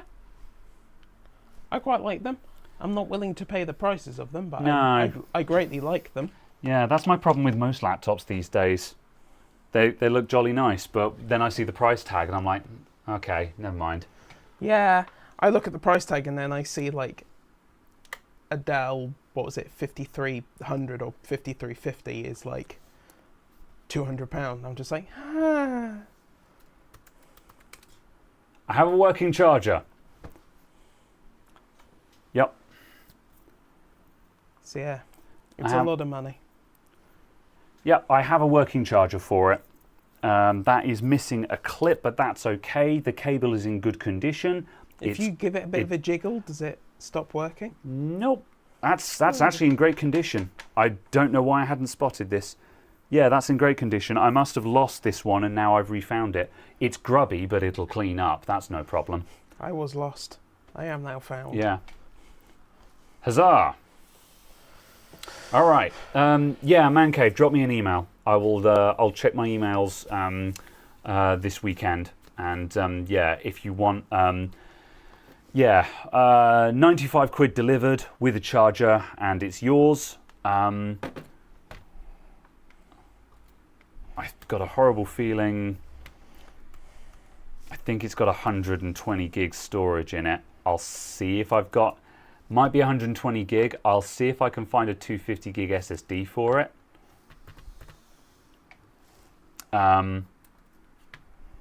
Yeah. It needs the screws putting back in it, but that's no problem. It has a screen that works, and the screen's actually in great condition. Most of the time, these old Macs have got knackered screens on them. But yeah, that'll work. It's all good. It's got stickers on it, and it says shop written on it. But yeah, it needs a good clean, but it'll clean up. The rest of the condition is pretty decent. There's no major... I don't think this has had any major mishaps, this laptop. It hasn't fallen down any flights of stairs or anything. So yeah. And yeah, the keyboard's in good condition as well. So yeah.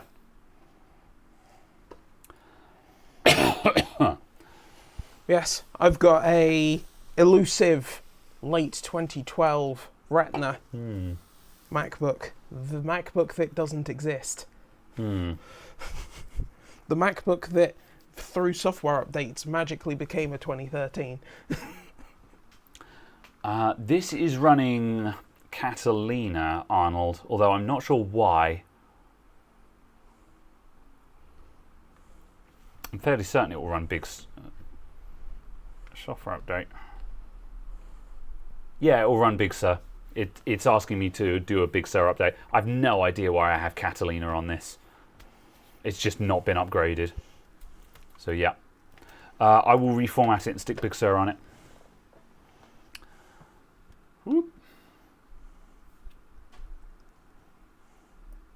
Good. All right. Yeah. Well, that is potentially a done deal.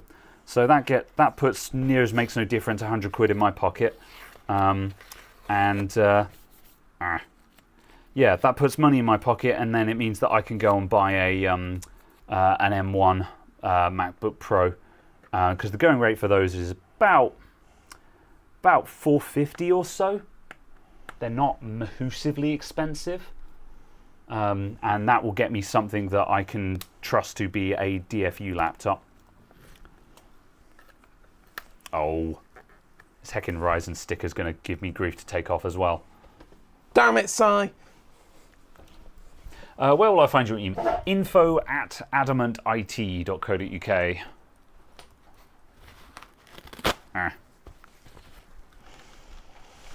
Oh yeah, 13-inch 2020 is £410. Yeah, they're pretty good bang for buck in my opinion.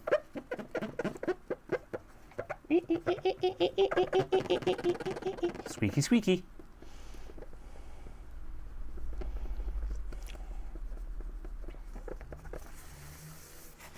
Was there a 15-inch Air? Not the Air, I don't think, no. Can't put a 15-inch laptop in a manila envelope. No. No. Oh yeah. Going to start cleaning this thing now. I'm perplexed. And then I also have, oh no, that one I don't get to keep. I was going to say a friend of mine is sending me another 14-inch MacBook Pro. However, I said I will break it for parts and give you money for it. So I don't get to keep that one.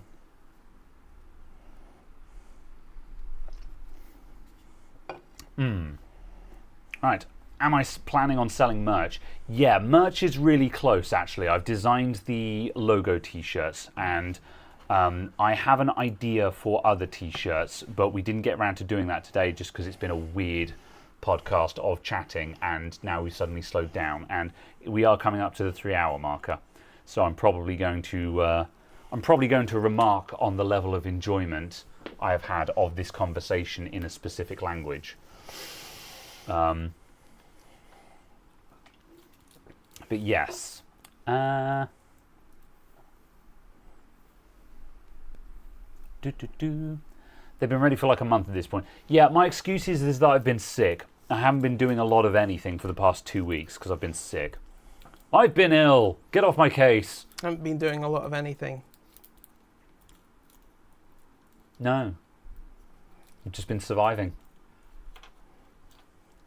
Also, stuff just keeps coming up. Like, my best friend had the gall to get married a couple of weeks ago, so I had to go to that. And then last weekend, my family was just like, it was your birthday this month, and it's also your sister's birthday this month. Come and socialise with us. So I had to go and see my family and receive gifts. Ugh. So that took up more time. So, yeah. I wouldn't get married. That's the thing with being sick. It kind of stops everything in its track. Yeah, especially this sick, because, man, I just had no energy. It was, this really knocked me on my back. All right. I think that I have enjoyed this conversation in English. Congratulations. Unless there's anything else that we still need to cover. Cowdog had to go to Monaco to redo the casino dollars laundering. What are we drinking? We are drinking Thatcher's Cloudy Lemon Cider. It's nice, this. It's good. I wish the other ones were more readily available. The blood orange and the Sicilian lemon. Yeah, blood orange is in the supermarket, isn't it? Only seems to be certain supermarkets. Oh. Yeah. There seems to be some exclusivity thing going on there. Maybe. I think I might have last bought it from Co-op. Yeah. Co-op. Yeah. Expensive, but yeah. Hello, I would like to spend £17 on a pizza, please. All right. Ba.